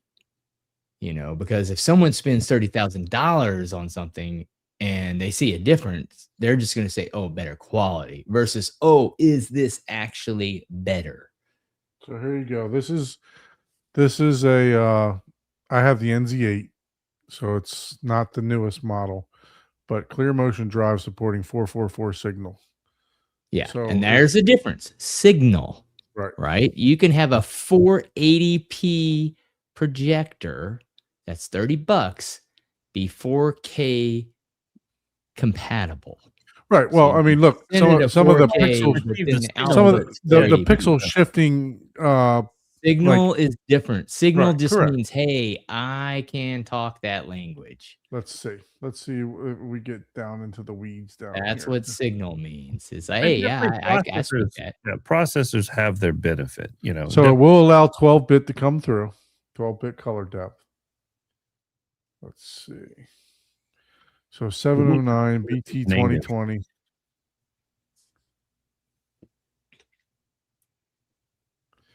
And I know that video signal range, let's see. Yeah, it's going to have everything on there. Let's see, that's just it. Well, there it is. Color spec range, auto, YCBR 444, YCBR 422, RGD. So yeah, and the YC, it should do 444, but like you see here, 422. Well, it depends on the source. Yeah, what if the source can output? Yeah, it's just saying it can accept. You can accept it. Yeah. I mean, anytime I can put a processor, I put a processor, because there's just so many more benefits to it than just Yeah. It's just making so it marries up with the projector, so I can throw anything at it, and I know it's going to be optimized for it. So there's always benefits to the process if you can add one. But I mean, for me, I want to see what it can do, right? Yeah, especially right out of the box. I want to see if I need a processor. Right. Yeah. Like something like Strato K, you may not. I'm saying. Yeah. You right. May not need it. Yeah. My Epson can accept. Just I don't like know what it does. It can only do 12-bit 422. Like I can put a 12-bit 422 signal to it. So I just like I did with the Revolution, right? And I bragged about the 8K upscaling. I went directly to input number 2 on my JVC, upscaled it through the Revolution, and then just allowed in filmmaker mode, just allow it to pass through. But yeah, man, I mean, I was blown away with what the excuse me, what the our evolution was doing. So, but and very well could be the same exact experience with the Kaleidoscape, right? So Yeah. once you get these more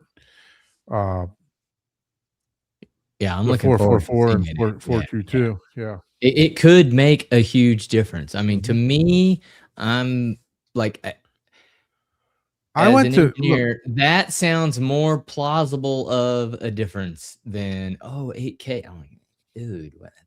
You don't, yeah. It's not how our eyeballs work, but okay, whatever. But with the color, yeah. I mean, because So Nelson says the JVC output's 422. okay, and that's what I was wondering. Because and JVC that's will just it. A accept lot of 444. things. There's a difference between accepting an input and then outputting What it. about the I don't know where. Barcos? The That's a Bragg. good question. Let's see. Let me look that up.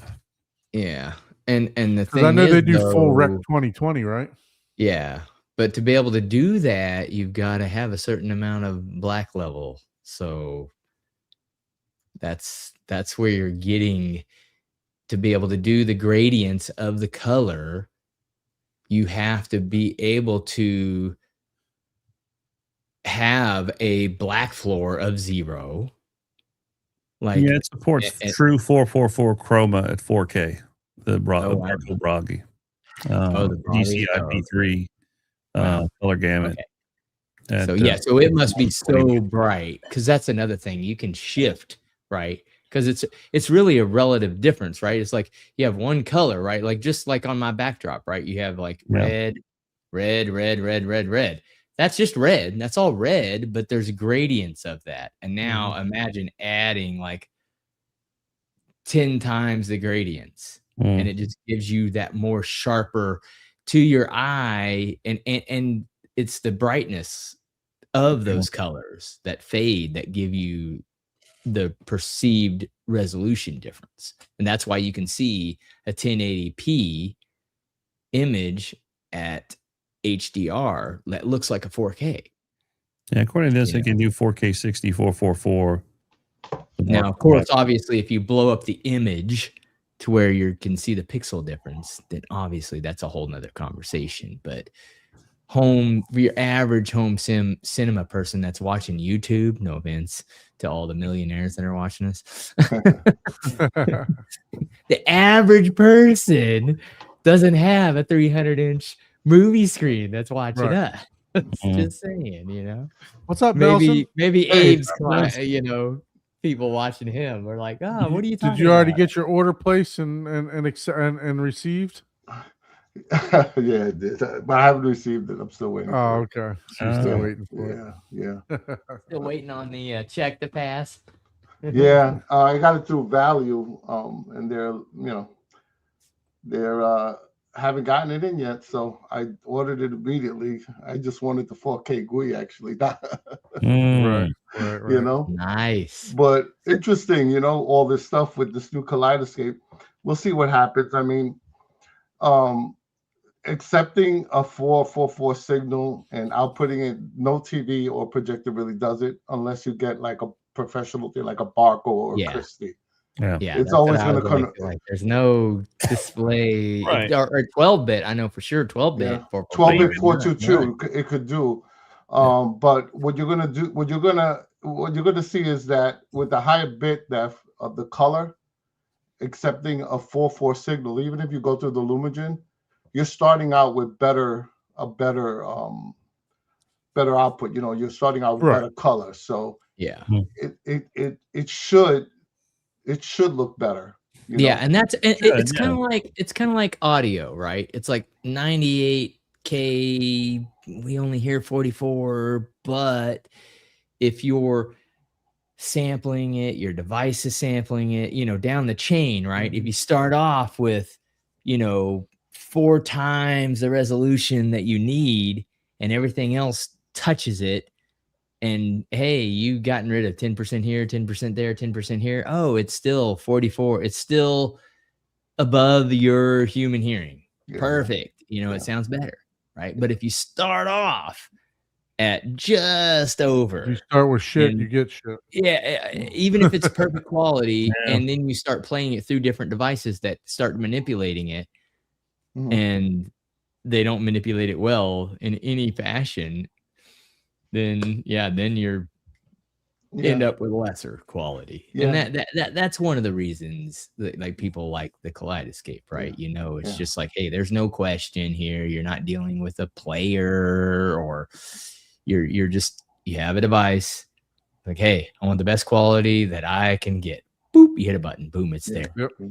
And you have no doubt whether it's better than the disc, the older version, or not. It doesn't matter. You know that, hey, this is as good like from mean, my it- human it's consumption. good. Honestly, I don't know if you need. Go ahead. Yeah, Yeah. it's good on this too. Everything's pretty good now. Oh, I yeah. mean, now we're Yeah. getting to Hey, a I'm point. all disc. I'm I'm all agreeing with you there. disc all day, Yeah, you know. So, but this should be an improvement because it's a much higher bit rate. So Mhm. having high bit Mhm. rate, you're gonna have better color. You should see a difference now. Yeah, more We'll see. radiation. Yeah, yeah, we'll see. exactly. We'll see how it plays out because Mm. so far Man, the reviews have been pretty good. People are seeing differences. So I don't know how you're gonna get any better than that Speed Racer disc that I'm just telling you, man. yeah, I saw Honestly, that. yeah, honestly, everything. You have the Lumigen too, right, Yeah. Nelson? Yeah. Yeah, I don't know how you're going to get better color saturation, better HDR, better. I just don't. I don't know how. It was that good without the extra bit rate that's going to give Right. you. Yeah, that's So another thing. That's another thing with the Kaleidoscape now is that some of these files for those cinematic files that they're putting out now, Yeah, they're double the they're size. huge, man. They're like, Mhm. so you know what that means? Go Now from you have, 64 to 120 or maybe even 160 gigs. yeah. Now you're gonna have to buy a bigger hard drive, Oh, Yeah. because you're gonna, Chain. But I was looking at like I have a decent amount of titles on the Kaleidoscape, but I was looking at the ones that are going to be HDR10 cinematic, which will be 444, mhm. and then the Dolby Visions will be 422, but also at a high bit rate at 12 bit. All right, Okay. so you could that'll look great, and so with the 444, but not every mezzanine file is going to have 444. Right. So it Yeah, depends yeah. on, so I looked at a few, like they're putting them in now, the HDR10 cinematic versions of like the Star Wars. So, there's certain ones that I will definitely download and watch to see if there's an improvement with that file. But until I get it in my hands, I don't know. I mean, we'll see. I hope it is. And they're retranscoding these movies into. Yes. So these weren't native to begin with. So they're When they mastering them now, they're mastering in this new format, this cinematic format, which is a higher, the higher bit rate and all. So we'll see. So basically, there's no color subsampling, of it. So it's a straight. I mean, how many movies have they started doing this with? I actually haven't checked that part out. They've done quite a bit already. Yeah, so I'm on. You guys should see now. I've got it filtered down to just 8K and cinematic. Let me just take Wow. off the cinematic. 8K and there's only one 8K title in the Yeah. bunch, and it's not even a real movie. okay. I was like 8K. Here's an interesting spec, interesting tidbit. Then Yeah, so the standard 4K string, a 420, throws away 75% of the color information. That's what Wow. they're saying. Yeah. Yeah, whereas 4K 444 preserves 100% of the color data, which, according to this, is going to give you stronger shadow details, cleaner gradients, better rendering of the film grain, Mm-hmm. more stable motion, and less macro blocking of dark and complex scenes. Yeah. So, But it's something like especially disclosure, for something large. like disclosure that you have there, that one has all of the availability. If you look at that, and then you look at the area where it says show all formats, right in that area to the right there, show all formats, right there. See, showing Dolby Vision, right? HDR10 HDR10. and SDR. So average 110 megabits per second bit rate. That's That's a a lot. That's a lot. Because right now, Average bit rate. Average. the highest movie I have right now is one of the Back to the Futures, and it's like 85 yeah. or 90. Yeah. And This is streaming, That is probably not even one of the highest, movies, right? Yeah. That's just Mhm. like, wow. So you're And- talking, that's a lot. You're going to notice on the big screens when you get up to 150, 200 inches. That's when you're really going to notice, I think, the impact of that. yeah. And like streaming is like under 20, Oh yeah, it's nothing. Yeah, compared to So Yeah, so I mean, this one for the size, you can see here that's not too large for that movie Pressure there. That's a new release. Let's for the find person out something. there who said they have the 83 LG. Yeah, you do not have to worry about this because it's not. You're not going to see the benefit of it as much. But if you got that 200-inch screen or larger, yeah, you're gonna. That's when you start seeing the difference with it. 100 gigs for the new Obsession. check out Lord of the Rings. Oh gosh. Yeah, Look see there you go. You're nail. Oh, check out your Speed Racer. Let me see what your average is on that Yeah, I'm curious about this. for your Chrome. Wow, Wow. 116 gigabits. Yeah. Wow. 100 Wow. and it's 117 for the HDR10 version. Oh my god. Now the question is, what's the, No, the bit, SDR. does it say the bit rate on those? Yeah. So what's the? Yeah, because that's a large movie. That's double the movie. But what is the? Is oh, it they the s- bit I rate thought one function them of the said player? bit rate on it. Think of- Yeah, so it shows the normal HDR10. At the one that I downloaded was the Dolby Vision version Mhm. at 77 gigs. That's a good one to check, when you get Yeah, it. for sure. Yeah. For sure. To see if you feel if it's an improvement or not. Man, like I said, I don't know how they're going to improve that in my eyes with what I saw. Here's Paul's favorite rock movie. Hell Oh man. yeah, hey man, Hey. everyone Ooh, gets Wow. Hey, Hundred- Tom, Oh, look, it just trampled Speed That Racer is all the that is a hell. long movie though. But it's a long movie movie, too, though, yeah, right? yeah. What's the Oh yeah, Yeah, we did watch that movie, me and my dad, and he said it sucks. Thank you. 2 hours and 36 minutes. He gave it a 4 out of 10. I was like, come on, man, it's not that bad. I like Pops already. And he's like that. He didn't like it. Yeah. Sounds like I had to have a whiskey with him, but I wouldn't watch a movie with him. There you go, gave it Fire and I gave it Ash. a 7.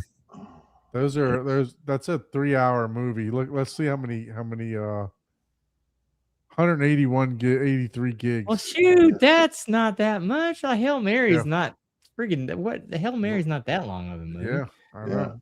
And 2.5. I think Yeah, the 4K biggest cinematics files for have been the people out Lord there of the Rings. are available on the V as well. Right? No.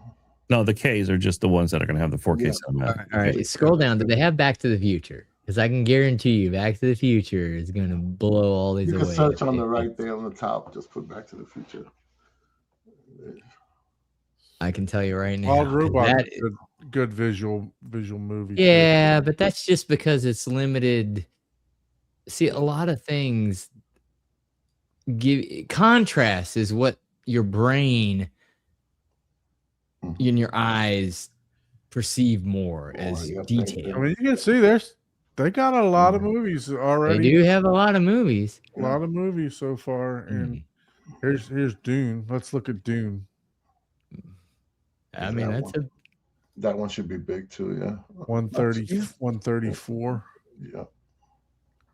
it's not bad. It's Yeah. not bad. All right, so I didn't see any of the. I didn't old see Back to the Future anywhere. Well, there's another page. You didn't even click on page 2. No, the Back to the Future doesn't have cinematic yet. I checked. Oh, okay. yeah, okay. yeah. Oh, sorry. I You, didn't you could do the see second it. page there. It was hidden behind my camera. There's the There's the Lord of the Rings. There's the Lord of the Rings. Yeah. All right, let's see. Now you're gonna see at least 3 that- hours yeah. and 48 minutes. I mean, that should be 200 gig for crying out Before loud. you even click on it, it's going to say you don't have enough room on your Shred OK. No, I'm sorry. You need a second Terra server for 192, that. so. Wow. Woo! Yeah, see, I was like 200 gig. I was a little high. I was like, oh, that's gonna be 200 gigs. Wow. But they are adding every day more and more, so it's a good thing. I can't wait to get it, you know, Yeah, for to sure. compare it. Yeah. I don't know. I there was two reasons I didn't order. One is because I was on vacation, and two, you know, Are they bringing out Turtle Island for a 4K? projector, I wanted to make sure that, you know, okay, it's gonna do what it says it's gonna do. Hey, are they Yeah. bringing out Turtle Odyssey in 4K cinematic? I see that. The freebie you get on the see right there. I see it's Yeah, there you go. look at Turtle that. Odyssey. Dude, I bet There you you that's go. the largest movie of all of them. 34 gigs. 440. Oh, it's a small. No, it's a 34. It's only like 34. small half hour. 41 minutes. Oh no, it's not Oh, available in cinematic. Okay, it's like, Mhm. Turtle, Yeah. turtle. I It think is. Everything on this list is cinematic. what? Oh, it is it? Okay. yeah. Yeah, he It's all filtered. filtered down to cinematic. All right, scroll down. Yeah, We know that we Turtle Odyssey, scroll man. down. What's the last few movies on this list? Oh, Frozen. Okay, all right. Oh, Ratatouille. I like Ratatouille. John Wicks. All right. Yeah, I don't Cars. see anything that. Yeah, cars. Oh, there's your cars. my Hey, you know, man. Don, because of that one, when I was showing off my client their theater for the first time in North Carolina, I put the Cars demo on that first race scene. Right. I didn't know if there was a better one to use, but I just went with the first race scene. Yeah, And just it was impressive. Yeah. it's great. It really Yeah. is. So just watching that first race scene, he loved it. It's like, Oh, 310 to Yuma, the remake. Hey, that's actually not too bad of a remake. Oh, you know which one we need to look for is like Lawrence of Arabia or Ben-Hur. Ooh, yeah, that's what I'm looking at to see. Damn. They haven't done those That's- yet. A lot of people are requesting Good it. God, that's a Mm. pretty large. I mean, that's a pretty large movie. 2 But you hours. notice the 4K. Oh, what's the deal with it? There's 4 versions or 3 versions of 4K on that list. Yeah. What- It's the Dolby Vision Cinematic, Oh, the S- Dolby Vision. version. SDR, HDR10. What's your standard 4K down there? 68. 60, I can't even read 68. that. So HDR10 is 71. Most 71. people would get the Dolby Vision, which is Yeah. 70 Yeah, gigs. 70. Yeah. So it's about 30, So 37 That one's gigs. yeah, that one's not that much bigger, but still, that's it. That's 30 gig. That's a difference. So like the Mhm. one like we saw Lord of the Rings, right? If we go back up and look at that, right, you'll see that it was what was it, 190 or something like that, or yeah, 192. A disc could only hold 100. Right.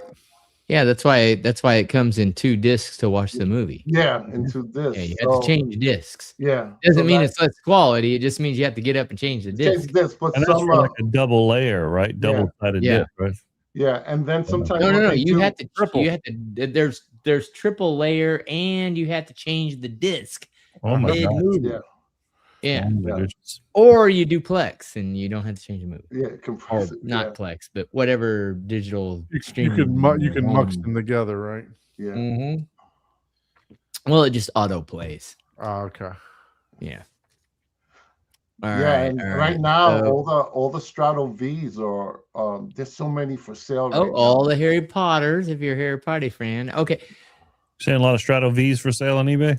Oh my God, everywhere in the because Oh man, I need to get me one for it's cheap. like yeah. There you go. I mean, I seen them as low as like under 2,000. Wow, man, Yeah. what? Yeah. Dang. They're for sale all over the place. And if you get the E, right, which is still 4K, that's even cheaper. You can get that even cheaper. Mm. Mm. You know, so Well, you know, that's a good thing about the Strato K. It has dumped kind of the older models on the market that are still great players. yes, Yeah. Nothing wrong with Yeah. the V. There's nothing wrong with the I'm C or telling you D. right now, I don't have a Get it. display capable I of tell you doing what. cinematic. I'm Especially- almost positive that my Strato S that has 6 terabytes is going on the marketplace, and I know for a fact that my Strato V is going on the marketplace, and I'm going to either buy an 8. The thing about it is Kaleidoscape has gotten rid of a lot of servers, Yeah. so your choice is either 8 or 30 right now. Yeah. That's the Yeah. only options you have. I may go with 2 8s and make myself a 16. I Yeah. might get 2 SSD. Well, that's a good 8. question. Will they let you daisy hook up 2 8s and it'll show up as? Yeah. Yeah. Okay. Yeah, I never I actually would did that think so, before. because you Curious can about always that. grow, right? It's not like they're Okay. gonna just say, "Oh, you had a 9." Yeah. Yeah. You know. So I I may go have- with 2 8s. I have the Alto the Blu-ray version Alto, of the yeah. Kaleidoscape, Yeah, I and used to love that that. has a 4 terabyte, and I combine that with my Prime with the Oh, okay. You can do 18. that. So the Yeah. Alto will work with the Tear.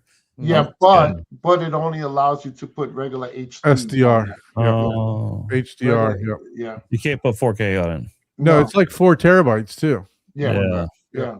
Man, I that's put a lot of regular Blu-rays. that's Yeah, a regular lot of 1080p. Blu-rays, though. Yeah, I yeah. mean, Oh, let's hell be yeah. honest, that's a lot of movies right there. Yeah, Mhm. yeah. Especially if, Tell quite a few of those Altos. Those are pretty nice. and let's be honest, there are some movies in 4K that, I mean, I forgot which one it was recently, but I was just like, oh my God, this looks worse than the friggin' Blu-ray. Yeah, Like, yeah. I'm like, good God, what did they do? You know, There you go. sometimes that Ours was happens. bigger with SDR than HDR. Same. Yeah. So Well, it also depends on how much time they took, in the authoring of creating Mhm. of it. Sometimes the older resolution stuff was just The done way I equate it awesome is, it, like, a lot of people are like, oh, this is a higher bit rate. Like, look, a bit rate or size of file or whatever, think of it as the difference between being delivered in a minivan versus a tractor trailer. The size of the vehicle doesn't determine the worth of the package inside. Yeah. There was I remember even back going old school stuff that some of the Laserdisc movies were produced so much better than some of the first generation DVDs. Mhm. You know? Yes. And there was actually Yeah. controversy over that. Yeah. That it's just badly authored DVDs. Yeah. Until they finally At this point, when I last time I heard a Laserdisc in comparison to a DVD, I think it was like Indiana Jones and the Temple of Doom. I was watching the Laserdisc, and the sound was so great. Like there's there's like a bass note in there that was really, really good. And then I put the DVD and I was like, what happened? What happened to the sound? Yeah, exactly. You know? That was a big difference too, was the soundtrack, because they would compress those so bad on DVD. Whereas in the Laserdisc, man, it sounded great. Some of the best sounding movies I remember was the old Laserdisc versions of like Jurassic Park and Indiana Jones. Sounded fantastic on Laserdisc. And that's why Laserdisc had a huge market for concerts. Yeah. So You had to have the outboard AC3 processor. Did you have that? Yeah. And then you would hook that up to your surround sound system. Yeah. But so TKC DAC, he makes a comment about the Kscape Sun, the most expensive hard drives in the world. Okay, so listen, I'm going to tell you, and I've said this time and time again, and then I talked to the rep from Kaleidoscape just the other day. Once I found out they were on back order, I wanted to find out how long the lead time was. So I can tell you, hands down, the Kaleidoscape, both of my Kaleidoscapes, the S and the V, every time I turn them on, they just fucking work, right? There's no resetting. There's no powering down. There's no, there's none of this playing around with like I have to do with my Apple TV, or sometimes I have to reset the Revolution, or sometimes I have to reset this or that or whatever. It works every single time, and it is flawless every single time. Okay. Yeah, I don't think I've ever had to reset a Kscape player either. Never have, and I've had my Strato S for over 6 years now. Never have I ever had to reset it. Never have I ever had a hard drive problem with it. I talked to the Kaleidoscape rep the other day. The Strato V came out 2 years ago. For the very first time in 2 years, they had one Strato V drive go down. In 2 years, no, out of however many Strato Vs they've sold, they never had a hard drive go down, other than one. So look, man, I mean, I can attest to it that the longevity, I don't know what they're using, but the longevity of whatever they are using, it's a damn good drive. And truthfully, you're paying for the convenience. You're not paying for the equipment. You're paying for the licensing fees. You're paying for the mezzanine files. So think of it a little bit differently other than its storage. Yes, I know you can go out and buy. I mean, if you look at it now, 18 terabyte hard drive isn't cheap. They're $600-700. You know what I mean? I mean, they're not cheap at all. So yes, you get a lot more storage, but I think the convenience in itself for a player for the amount that they've marked these down have gotten them down to. I mean, these systems 10-15 years ago were $30,000 and $40,000, and they've driven them down to a player now that can play. Yes, you don't get the full all-on storage as you used to, but you get a player with a 1 terabyte drive for $5K, compared to what they used to be. They're definitely moving in the right direction, Yeah. for sure. Yeah. I could tell you this I mean- too, that the Alto that I have in the system, that was released in 2014, and it's still working like a charm connected to the hard drive. I mean, that I have. regardless what you think about Kaleidoscape, if the biggest and only complaint you hear about it is the price, well, okay, it's not for me, just for that reason alone. So I'm out. But that doesn't mean I don't like it.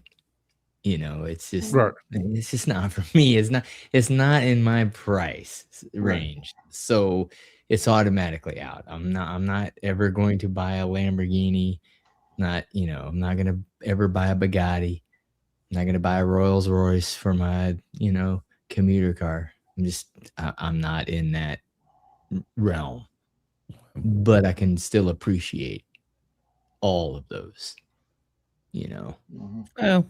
Well, for most of us, probably if I wasn't a Kaleidoscape dealer myself, paying that retail amount, I'd probably be hesitant too. But the only benefit is that I get to I can buy it at cost and helps me, save some money. But yeah, it is kind of a high entry to get into that unit, but it is wonderful once you do. It's a good product. It's Yeah. fun. Mhm. And unfortunately, it's not for everyone because of the price, but it Or definitely. you could pay me $10,000 to keep up your digital library. There you go. Yeah. I would do that. Yeah. So Andrew Yeah, says that on potato, the potato. JVC, if you enable the low latency mode on the JVC, it completely stops the internal down conversion, outputting the Strato K's uncompressed 444. However, you do lose the frame adapt. But maybe if you got a processor. That was the case with the older projectors, that you can do that. My understanding is that the NC900 and the 800 that you have, you can't do that anymore on those projectors. We'll have to see. know, We'll yeah. see what it goes. Hmm. Yeah. So the SSD, the 12, so let me tell you what's available right now. I got my Shoot, 18 terabyte hard drives aren't even available anymore. Tera Yeah. 20 No. is the minimum you can buy. correct. so, Yeah, and if you you know, try to buy an I mean, 18, if you try to buy an 18s don't 18, exist anymore. yeah, if you try to buy an 18, it's double the price of a 20. So you might as Yeah. well buy the 20. Yeah. So looking at what's available, you have a Mini Tera Prime SSD for 10 grand. You have a Compact 8, which is a spinning disc, for 5 grand. And you have a Tera 30 terabyte for 12 grand. Then you have a Tera Movie Prime server, 120 terabytes for a whopping 35,000. Oh, So man, that's just where you- that's where I disagree, right? So I've said this time and time again on this show. that's a lot. That's a lot Right. of money. I've said this time and time again on the show. The Kaleidoscape is not your source to store movies. It's your source for demo reels, your new movies that come out right away, something that you want to see as soon as it hits streaming, but have a much better quality than streaming. It's not your true source unless you got boatloads of money and your pockets are full like this, right? It's not your collector's type of piece. It's not your I got 1,000 Blu-rays and I need all It's- 1,000, right? Yeah, I mean, it's a discussion that really doesn't even need to be discussed, because the reality is, look, and it's hard to, unless you've been there, it's hard to really grasp. It's like time, money. For some people, sitting down and ripping a disc is more time Then it's than worth it. money for them. Yeah. So it's like, I'm just, dude, just make it happen, right? Mhm. I have friends back in the day that, yeah, they had a great time with them. Whenever they were ready to party and have fun, they invited me because I'm a fun guy. But they never asked me for business advice, that's for sure. Mhm. But yeah, they weren't the type to like, dude, I'm not even, what are you talking about? Booting a computer up to back up my movie? No, Yeah. that's never happening. Yeah, I was Like, thinking about this dude. statement about, You know, sorry to interrupt, but going back to what someone about said about the low latency mode, that's not a pure pixel pass through. Like it's not going to automatically let 444 pass through. It's still going to, it's going to maybe turn off some of the processing blocks that affect latency, but it's still going to convert it or operate at its internal at 422 or 420, whatever it is. So it's not going to pass through 444. I saw that. I was thinking about it for a second. It's like, I don't think it does that, but so it's still going to bring it to what it natively can do. That would be nice, but yeah. I don't think that low latency mode on that will do that. So Anthony, I Might be wrong. think that you need to have a talk with Kaleidoscape, right? And also, I just want to make sure. I remember you telling us. Well, I don't remember you telling us because I don't. I'm going to bring this up.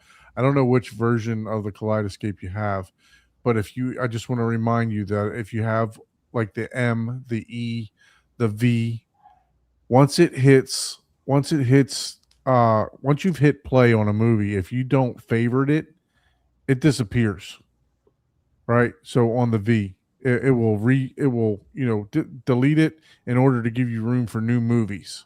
So unless you favored it, it won't hold it on there. So as soon as you watch the movie, it gives it like 48 hours and then it disappears. So, and that's on the S, the V, the M. So it's truly like a new release. Like, hey, I want to watch this, and maybe it's not a new release, but it's just like, oh, I click this, download it now. But if you're not watching it tonight for date night, then I'm clearing it off for your No, favorites. it will stay. It will stay on until you press play.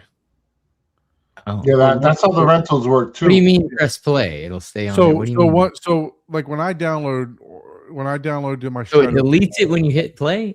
no, So the play's the delete button. Once you watch the movie, 48 hours later, it will Okay. delete it to Oh, give okay. you room Yeah. for Okay. new I see what you're saying. downloads. Yeah. Yeah. I'm assuming that, I'm just making the assumption that, hey, I don't know. your collection is things you've watched already before. Unless you have like a larger Terra server, you're Right. not, you're just having things on there that you're watching immediately. Yeah, so it looks like you got the Strato C. Look, I mean, it definitely shouldn't be doing that. That'd be something that I'd be reaching out to Kaleidoscape about. Yeah. That if you know to send you that for them to send you a new Strato C.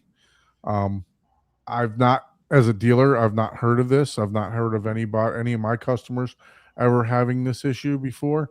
I've not checked the forums or anything for this type of issue either.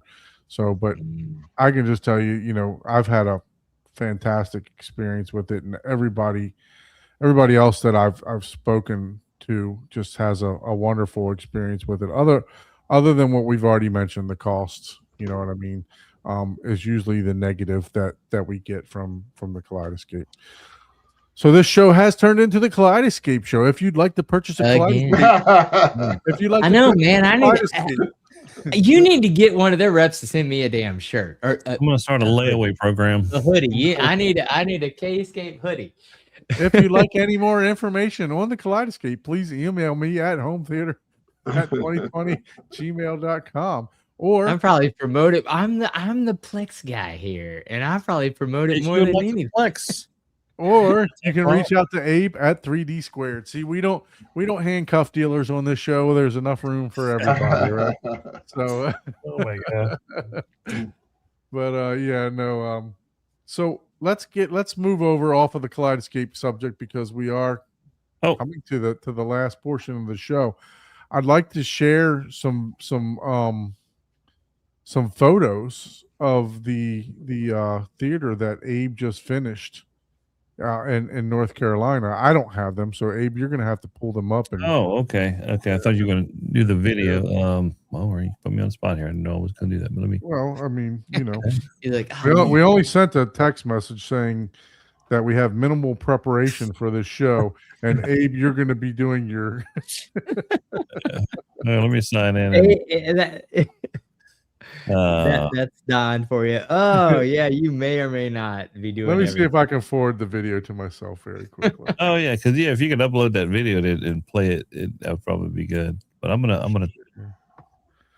logging into iCloud. Well, wait a minute. You gotta play my video too if you're gonna do that. Yeah, of Cripple Creek. Yeah, play the Cripple Creek Find the video. Cripple Creek too. video while you're uploading That's mine. why we Yeah. sent them. That's the only reason we send videos in chat. Exactly right, Paul. Yeah, thank you, Abe. Yeah, I thought, man, who's the curator here? Yeah. Don's the curator. As you know, we don't plan shit around here. You know, we just do it, and that's it. Yeah, play So the what's Cripple the- Creek video while I look for that, or where you download that. There you go. See? We're a very informal show here. You know, we do plan guests. You know, I do. Oh know. man, Don works harder than anybody on this hobby. Mhm. You really, you definitely, you know, if anyone wants to buy, Don definitely earned he needs the $5 commission for the K-Scape thing. I agree. Oh man, no, I do. I like, you know, speaking of this, speaking of promoting other dealers, I actually talked to Michael today, Youth Man, and he's going to be coming. He's doing a training for he's going to become a dealer for Denon Marantz, and he's going to be doing some training and stuff in Fort Lauderdale. And he posted on our community page that he was looking to do some home theater tours. So I said, really, dude, you know, you don't even call me. You just post something on the page and you wait for me to call you. You know, so I reached out to him. I reached out to him and say, hey, you know, you're welcome to come over. So he's actually going to come over Tuesday night, and I don't know if we're going to do a lot of filming or what we're going to do, but you know, we'll just talk about my journey and stuff like that. In So the works, 10 years, almost done. be on the lookout for that. It's never done, dude. It's never done. Mhm. So I'm almost done drywalling. The last spackle is on. you want your video played or not? Oh, I thought you were going to play the Cripple Creek. See, and he's a bully, man. See, he's a bully, man. I take that back. He only deserves 250. Give Abe the other 250 on that commission, just because he's a nice guy. All right, let's see if I can share this, and then Okay. I want to make it. And then I've got mine ready to go afterward if you want. Oh, see, look at that. Look at There that. you go. Now this See, is I can operate this. I can operate this version of our. The last version that we had, Ike had to drive. I couldn't. But this one I can operate. So that's Alright. that's I like to keep it simple myself. Can you go full Yeah. screen on that or no? Yeah, you can even go full screen on that. I think you can hit the full screen marker. yeah, there we go. Look Oh, at that. man, it's very pixelated. It Oh, is there very it pixelated. Yeah, I think that's just the play from play. The exciting world of Cripple Creek. Yeah, It's I like know, a third right? world country. So there was some off-roading that we did that was supposed to be like a 1 to 2, and it ended up being more of like a 4. That's pretty And cool.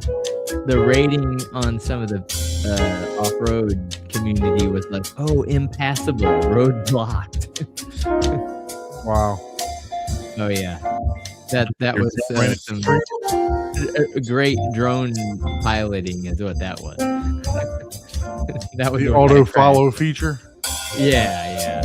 Oh, Yeah, look at that shirt. See, that was it. If Slide Escape would have sent me a hoodie, I would have been wearing that. Is that your was that your vehicle or somebody else's? That's right there? McCoy's vehicle, and it's a lifted F-150, and it's Wow. and we welded some sliders on the side that may or may not be welded that well because it was Yeah, that was good.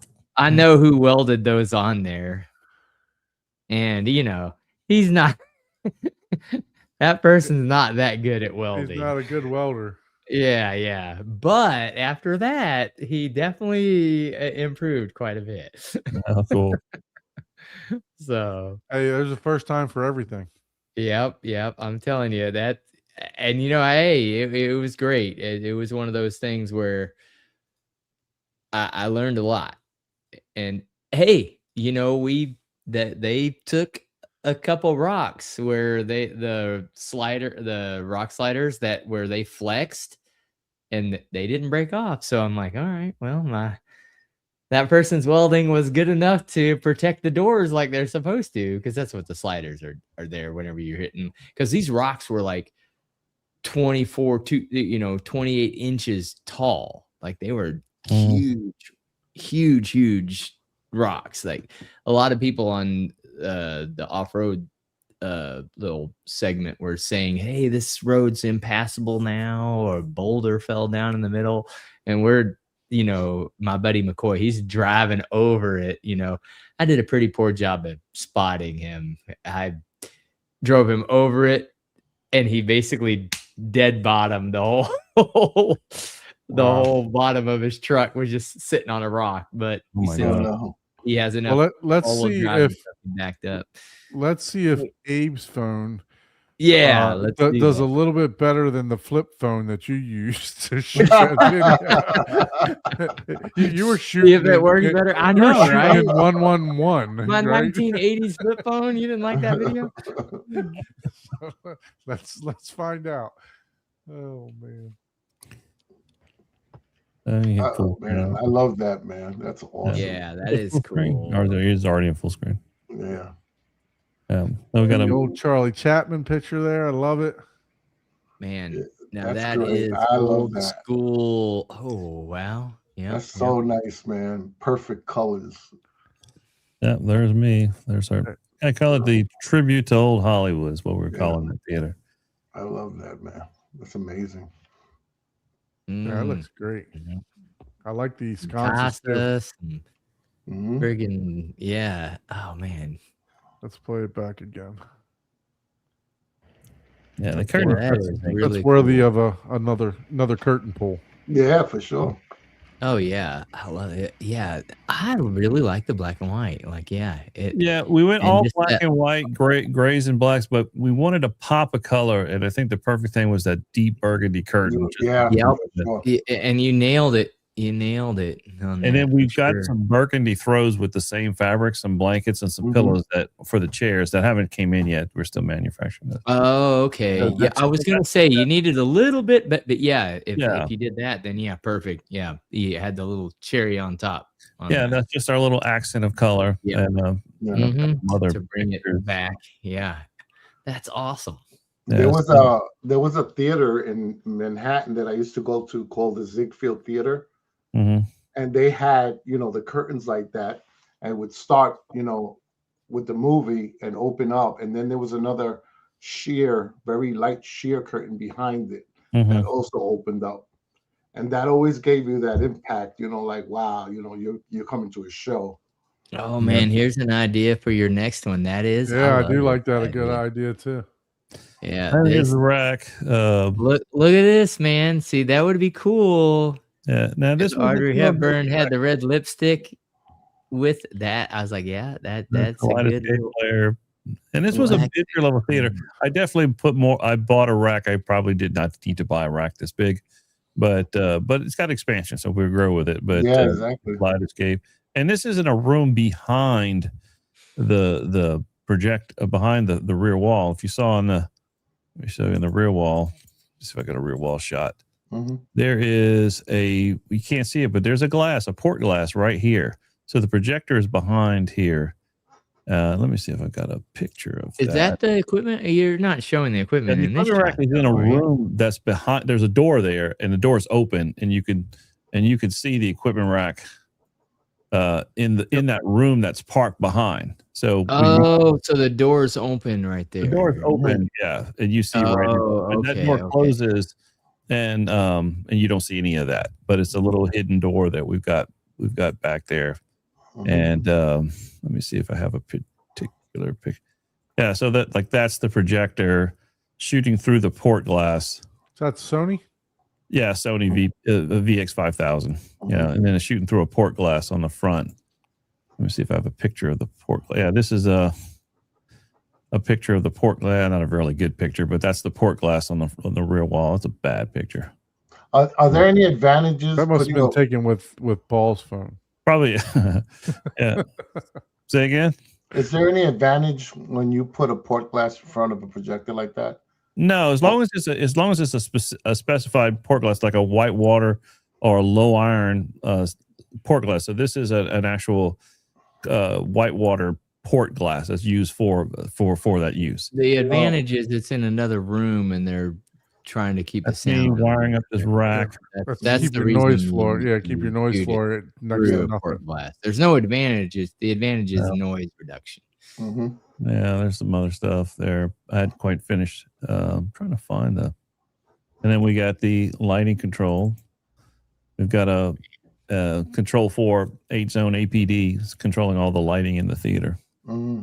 How many zones of lighting did you do? 6. I have 6 Okay. zones of lighting. Oh, So I'm not even using. There's 2 zones in there. I'm not even using. room for growth. Yeah, let me see if there's a It's a lovely washer and dryer. there's a lovely one. You Yeah. got a Oh, yeah, washer. Yeah. Oh, I don't see the other port glass picture. Mhm. Oh, and then it's funny. In the same week, I went back to Brewer because Mr. Brewer in Arkansas added heights in the columns. Oh, I'm going nice. to show you this too. So remember, all these pilasters open up, and we've got SEL2s at the bottom. Well, let me show you this. Well, that's my. Oh, look. Well, this is my. Burrito. That was my meal on the airport. No, this is the restaurant we went and ate at. Wow. It was good, man. These turkey flautas. Woo-wee. Mm. Good. Yeah, I don't know. I worry about a guy that stabs a knife in the middle of a In their burrito, burrito. like that. Yeah. So anyway, so the pilaster doors open up, and there's the SCL2s, but at the top we've got SCL4s or 3s going in for top heights.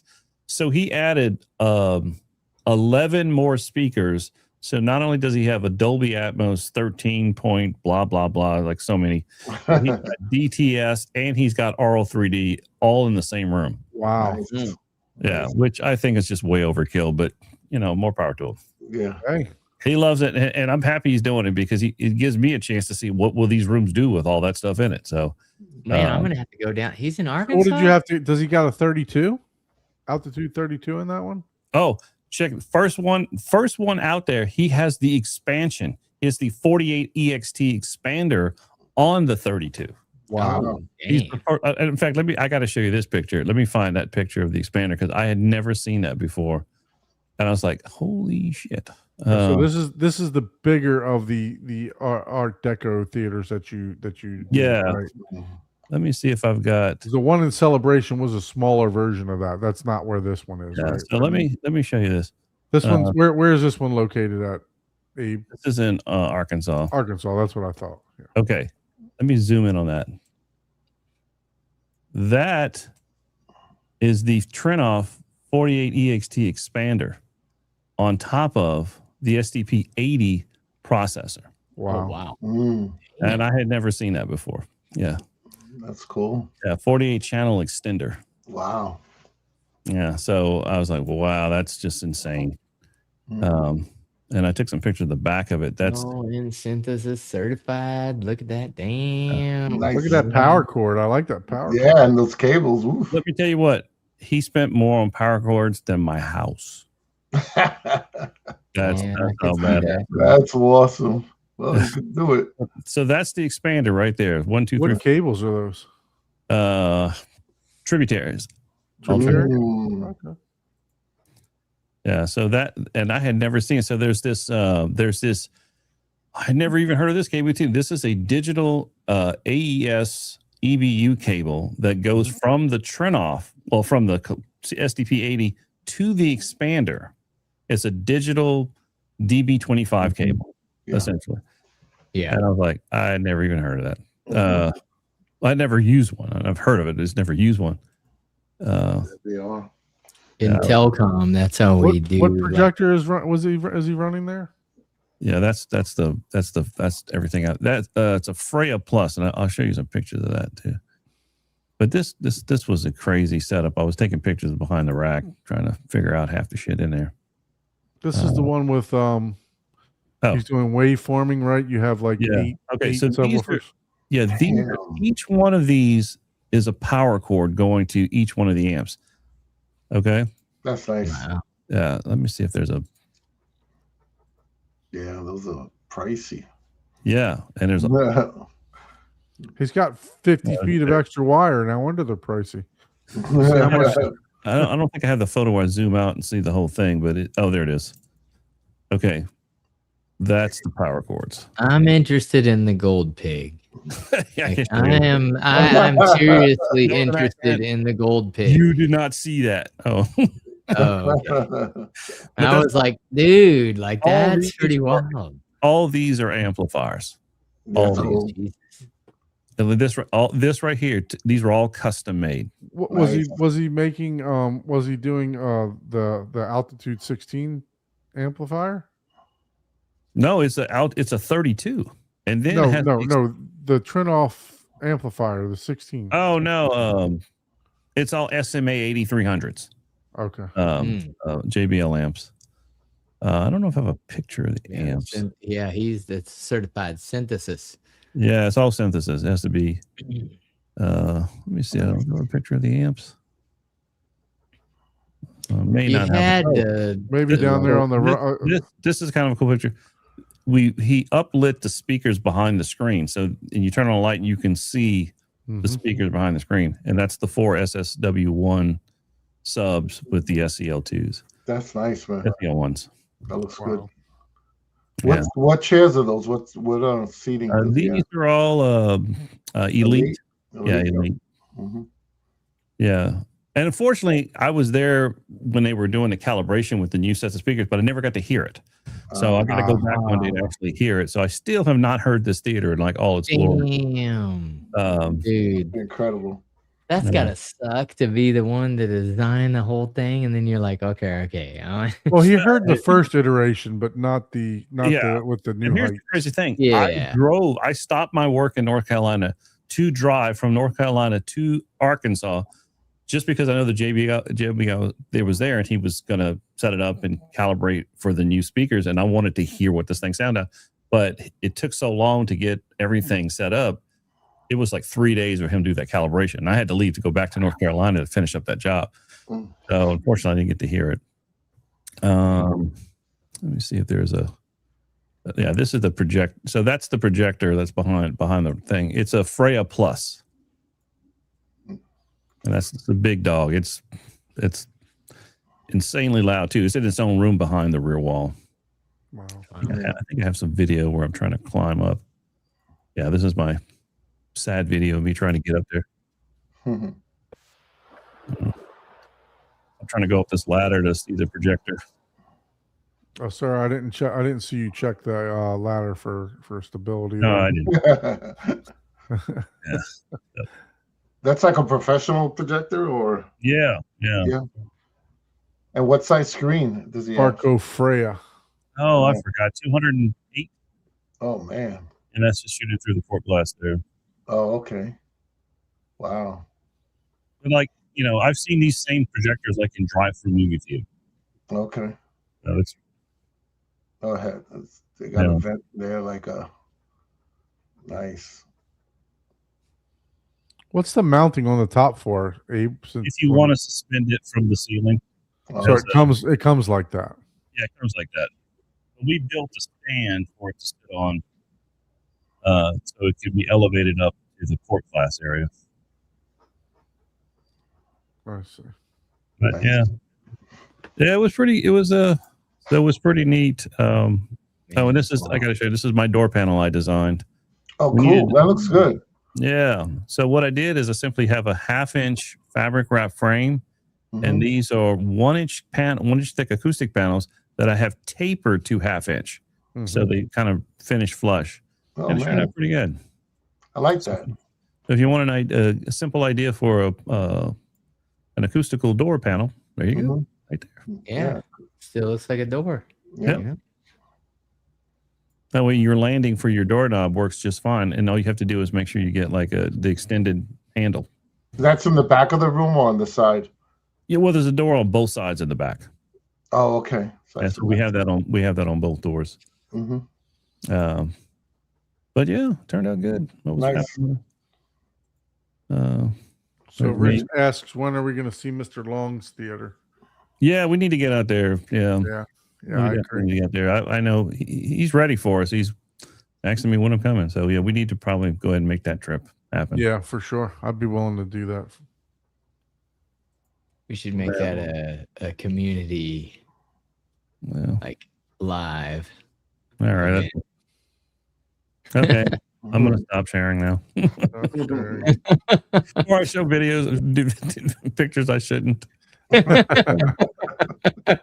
You're like, oops, Um, that's the wrong album. My bad. Yeah.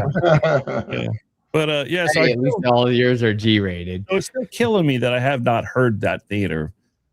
But the JBL guy said it sounds insane. Like so I is heard it, it when he was is it over. going to be like? Is he going to use? How many speakers did he end up with? Okay, so the original go round was. Okay, let me remember how it is. 1, 2, 3, 4, 5, 6, 7, 8, 9, 10, 11, 12, 13. It was a 13.8.10. So he had 10 overheads. 10 overheads. Wow. Yeah, two front. So Yeah. 23, and then he added how many? and 11 added more. 11 more. So they have for all the sides 34 got height column, and then columns, without 34 non-LFE speakers. yeah. So those are all upper height speakers and those pilasters.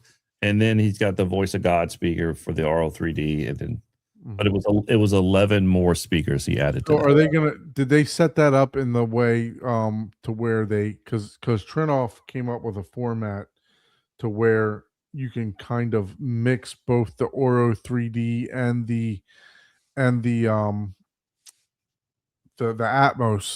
Dolby Atmos together to where they'll perform the best, or did they just go straight Oro and then Atmos? Yeah, according to Daniel Jones, who's the guy from JBL, who's the JBL guru who comes and does the calibrations for these, they calibrated it for Dolby Atmos, for DTS, and then separately for Oro 3D. So it's been calibrated for all three versions. So he had to he ran it 3 times. Wow.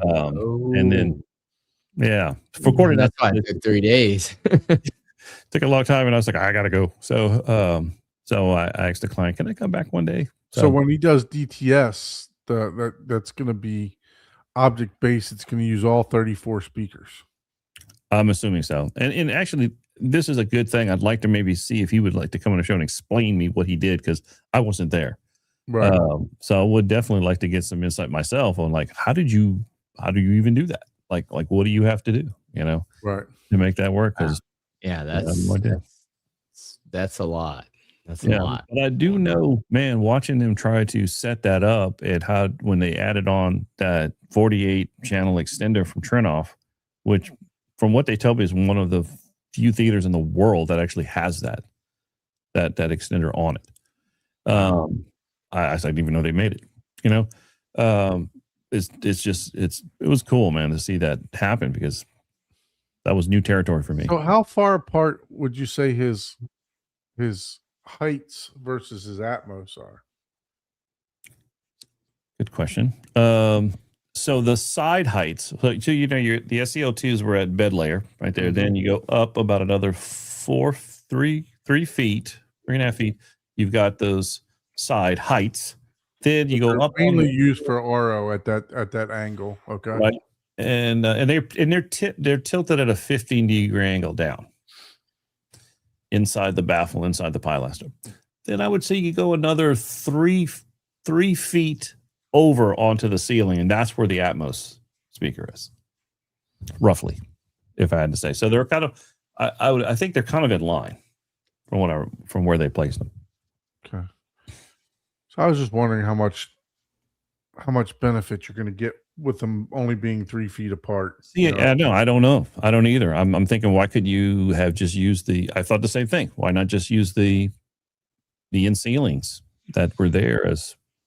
I understand for the setup. If you're going to run a complete different RO setup, if you're true to the specs on Dolby Atmos, right, or DTS, right, if you're true to those specs, then your speaker placement is not going to fall the same as if you're doing RO, right? So I can understand if you're using them as 2 different systems, but if you're trying to put them all together through not distributed audio, but object-based audio, and use them all as at the same time, I wonder how much benefit there is for that. But I can understand it because I've thought about it. And maybe that's what they were spending their time on, is like, okay, what to really get the true benefit, which speakers do we need enabled and on to cancel it versus hey, with this speaker on, does it do more phase cancellation, or is it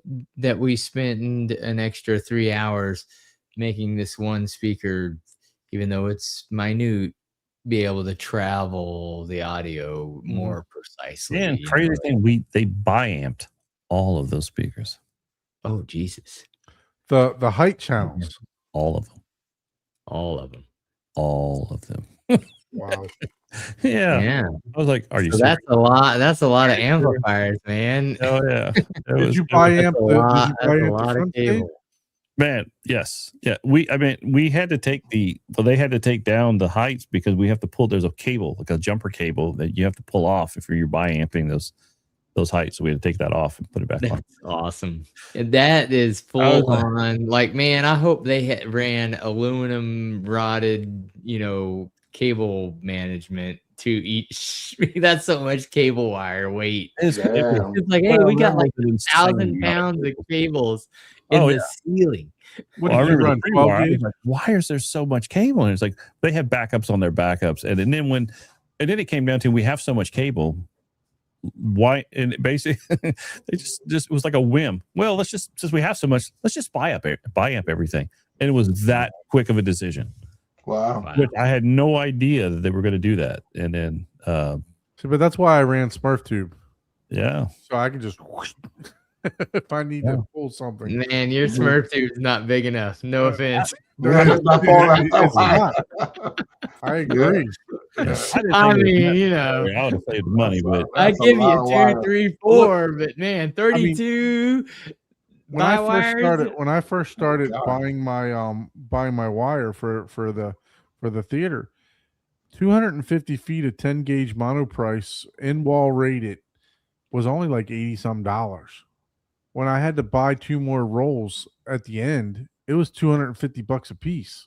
mhm. You know, so it was way more expensive. So I can only imagine.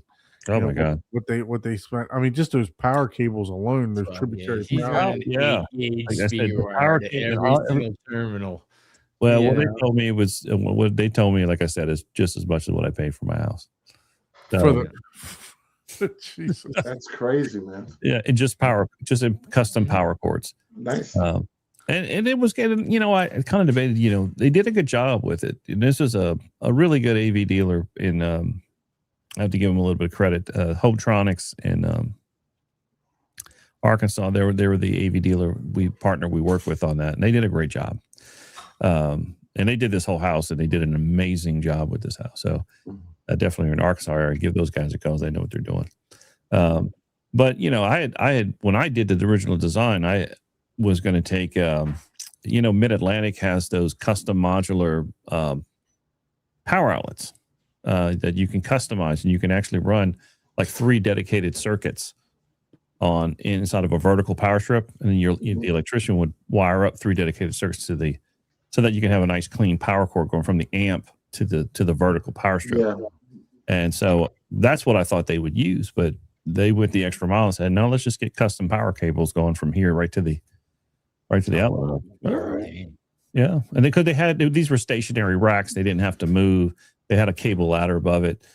I saw why they did that, and it was a good choice. But yeah, they were. So just in case anyone's interested in the tributaries, Crutchfield has got them for sale for $800 for a 6-foot cable. Yeah, and these were all, and they were custom links made, and so of those, I think it's the 8 APC. That's what it looks like. Yeah. Wow. So that looks like what they had there. Kind of does. Yeah. Yeah, it was. That might be was it, what yeah. they had. Yeah. $800, man. I mean, Or 6 foot. Those Or were like those 80-foot links. yeah, Yeah, there was a lot of extra cable there for sure. There was at least 12 to 12 feet, if I had to guess. Wow. I don't know, but It's Look, I mean, but- I like tributary cables. I will say that they definitely the HDMI cables that I use from the Lumigen, it definitely helped a lot of I had to pull off the AudioQuest ones because I was getting some intermitting through the Lumigen because it was running hot. mhm. Right. So they Lumigen suggests using the full 6-foot or 3 meter, whatever you want to call it, tributary cables because it allows enough resistance so they don't run too hot. And so once I switched to them, I stopped having the issue. But yeah, so it's definitely they're definitely nice cables for sure. Mhm. Yeah, I'm zooming in on the cable. It looks just like that one you showed. Yeah, so Yep. but yeah, Crutchfield's got them for $800 if anybody's interested. There is one, the cable company, Origin Power NCF power cable for $1,300 if you wanted to go a little bit higher. Higher end, yeah. You don't want to. I'm not saying it's better, but if you want to pay more. Yeah. Mhm. And- Well, I think they had so used all- question for you, Abe, what a lot of amplifiers, if you're using an amplifier, that from what I understand, they don't have a ground plug, right? So these ones, do you know if those one had ground Oh, the third that's a prong? good There was. a There was good a question. ground. There was a ground Yeah. plug. Yeah, there was a ground plug. Yeah. Yeah. Let me look at that cable again. Yeah, It was 3-pronged. sure enough is. Yep. Mm-hmm. They don't mess around, man. Well, with the ground hum, you worry about that, right? With the ground. Yeah. Luckily, we did hear any ground hum in the system. Actually, I was kind of shocked that we didn't have something. Yeah, I mean, you hook up that much equipment. Yeah, we had some hum here and there, and we had to isolate it and find out it was. In some cases, it was a bad cable. We swapped out the cable, and it went away. Yeah. Yeah, we did have a couple bad cables in the mix. All right. Well, Yeah. guys. Oh, here we go. A legitimate question. I saw shielded 14.2. Is any of it?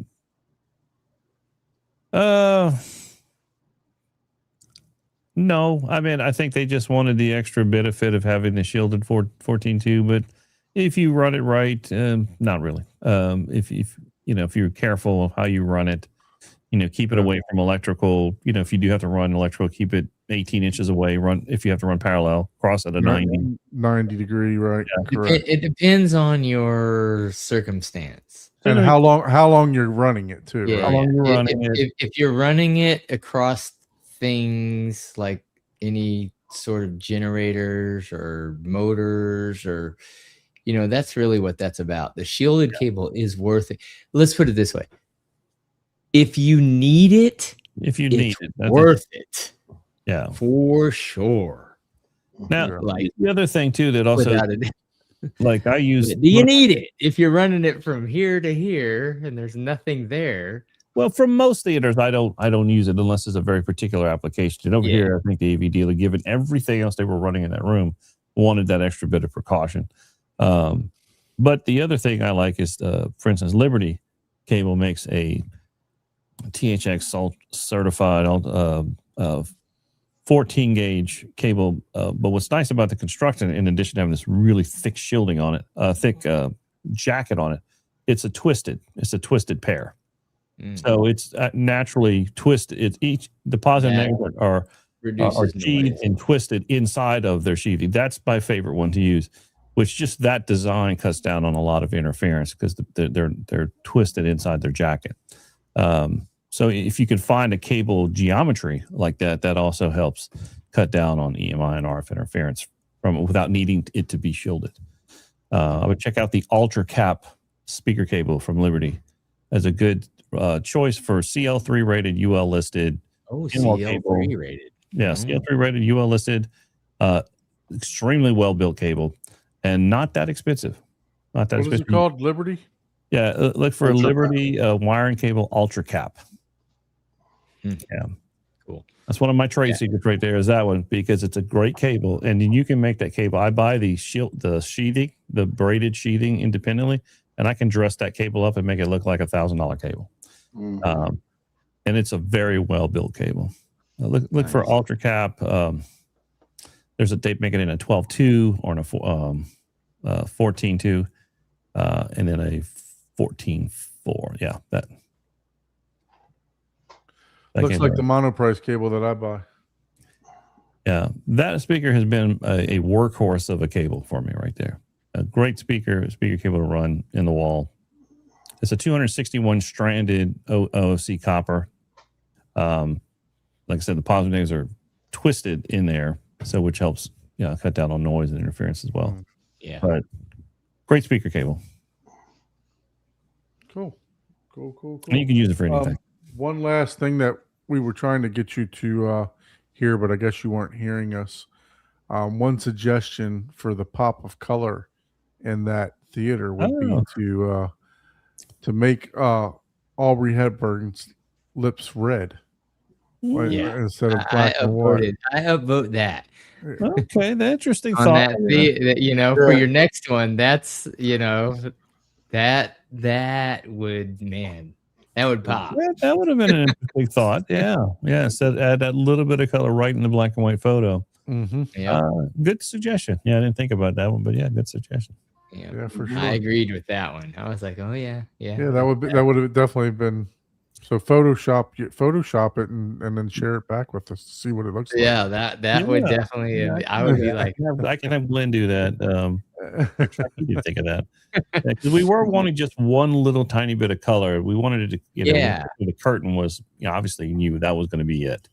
And then Yeah.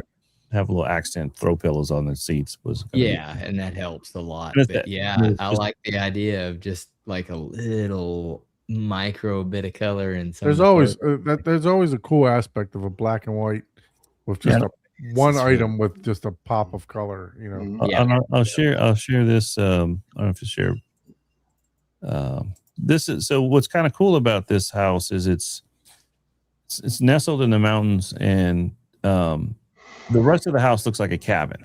Oh wow. And so you don't know that theater's there. So we actually created this little entryway, and right on the other side is this is going to eventually be a game room. So you would go through these double doors here, and on the other side of this wall is this little entryway. We're going to have a ticket booth here, Oh, cool. eventually, a candy counter here, and then we're going to have some type of art Dang. installation put here. That's Just a lot kind of wood. yeah. It's amazing. And yeah. then let me see. I think there's a video of it. What size is that room? That's a good question. 15.5 by 21. If I want to. Wow. I'm just pulling it down while you go through your pictures so you don't show anything. Yeah, I'm trying to find the video. Oh, here it is. Let's see. Okay, you can put me back. So let's see here. This is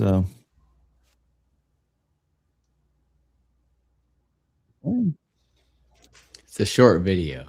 okay. Maybe 14 that's not seconds. the one. Okay, escape. I thought it Man, was. Well, must look be a at that. JVC. That was pure black. Yeah, let's get that up. That's a good one. I don't know why it doesn't play. So when you play it, it just goes black. But when you see the thumbnail of it, that's Yeah. what- Yeah, yeah. I don't know. That may be an Apple crap thing. Oh, they Anyway. might be live photos or something. Yeah, we instead. haven't put the movie posters in yet. Oh, okay, cool. Oh, that is cool. That is really cool. No. So that theater was in the cabin. Okay. Yeah. Yeah. See, I thought this was a different one. That is I too showed it. cool. So what state is this? Like, is this It's in in North like Carolina. Colorado? North Carolina. Oh, Yeah. okay. Yeah. That makes sense. I That don't makes have a video of that. Whatever. Yeah. Yeah. That's cool. Yeah. Yeah. So it's kind of cool when you don't know this. You don't know that's there. The rest of the house looks like a cabin. Oh yeah, that Little looks entry, and amazing. then you Yeah. walk in and Man, it's yeah, there. that is a night and day. Like Oh yeah. it transports you to a different scenario, a different time, a different Yeah. many things. Yeah, that makes sense. Yeah. That's cool. And even the pictures with the log cabin kind of feel. Yeah, we wanted to kind of They transition. still it did like with the a little old bit of a school. touch. You still did like old school light frames, right? Mhm. Like, Right. are those actual incandescent or are Yeah, they're LEDs getting good enough to where you could, make it look like they are? It won't play. That video should play, but for whatever it blanks out when I hit play. But in any case, yeah, those are incandescents right Oh, there. okay. Put some double-sided posters in there. I just didn't know if some of the LED technology got good enough because some of them you can't tell. Yeah, and then Yeah, the LEDs backlight is all LED behind the poster. There's all Yeah, there's a bunch of that LED makes strips, here behind it. Thought I had another video of it. Yeah, we saw all those. See if it Come on. see if it plays not through I mean, Yeah, let me I- download it. Let me just see if I download that. Download. Okay, and then click this movie here. There it is. all right, let me add it to the stage now. There we Oh go. wow. Oh, okay. Dang. Poster cases. All right. Like some posters. It's crazy. Well, that's pretty cool. I like how the lights rotate around. Yeah, that is like old school. You You got enough fan. room for a candy counter in there? What's that? That's only like what? Yeah, it's gonna be really shallow. When we're debating, it's gonna be a really shallow counter, or otherwise we put it on the outside of the theater in the game room area. Well, you might have a candy girl on the other side of it. You know, you might have a counter. Like the counter's only an inch out, but there's a whole nother room back there. Yeah, I don't have that video. I'm trying to look for that video of. Let's see what this video is.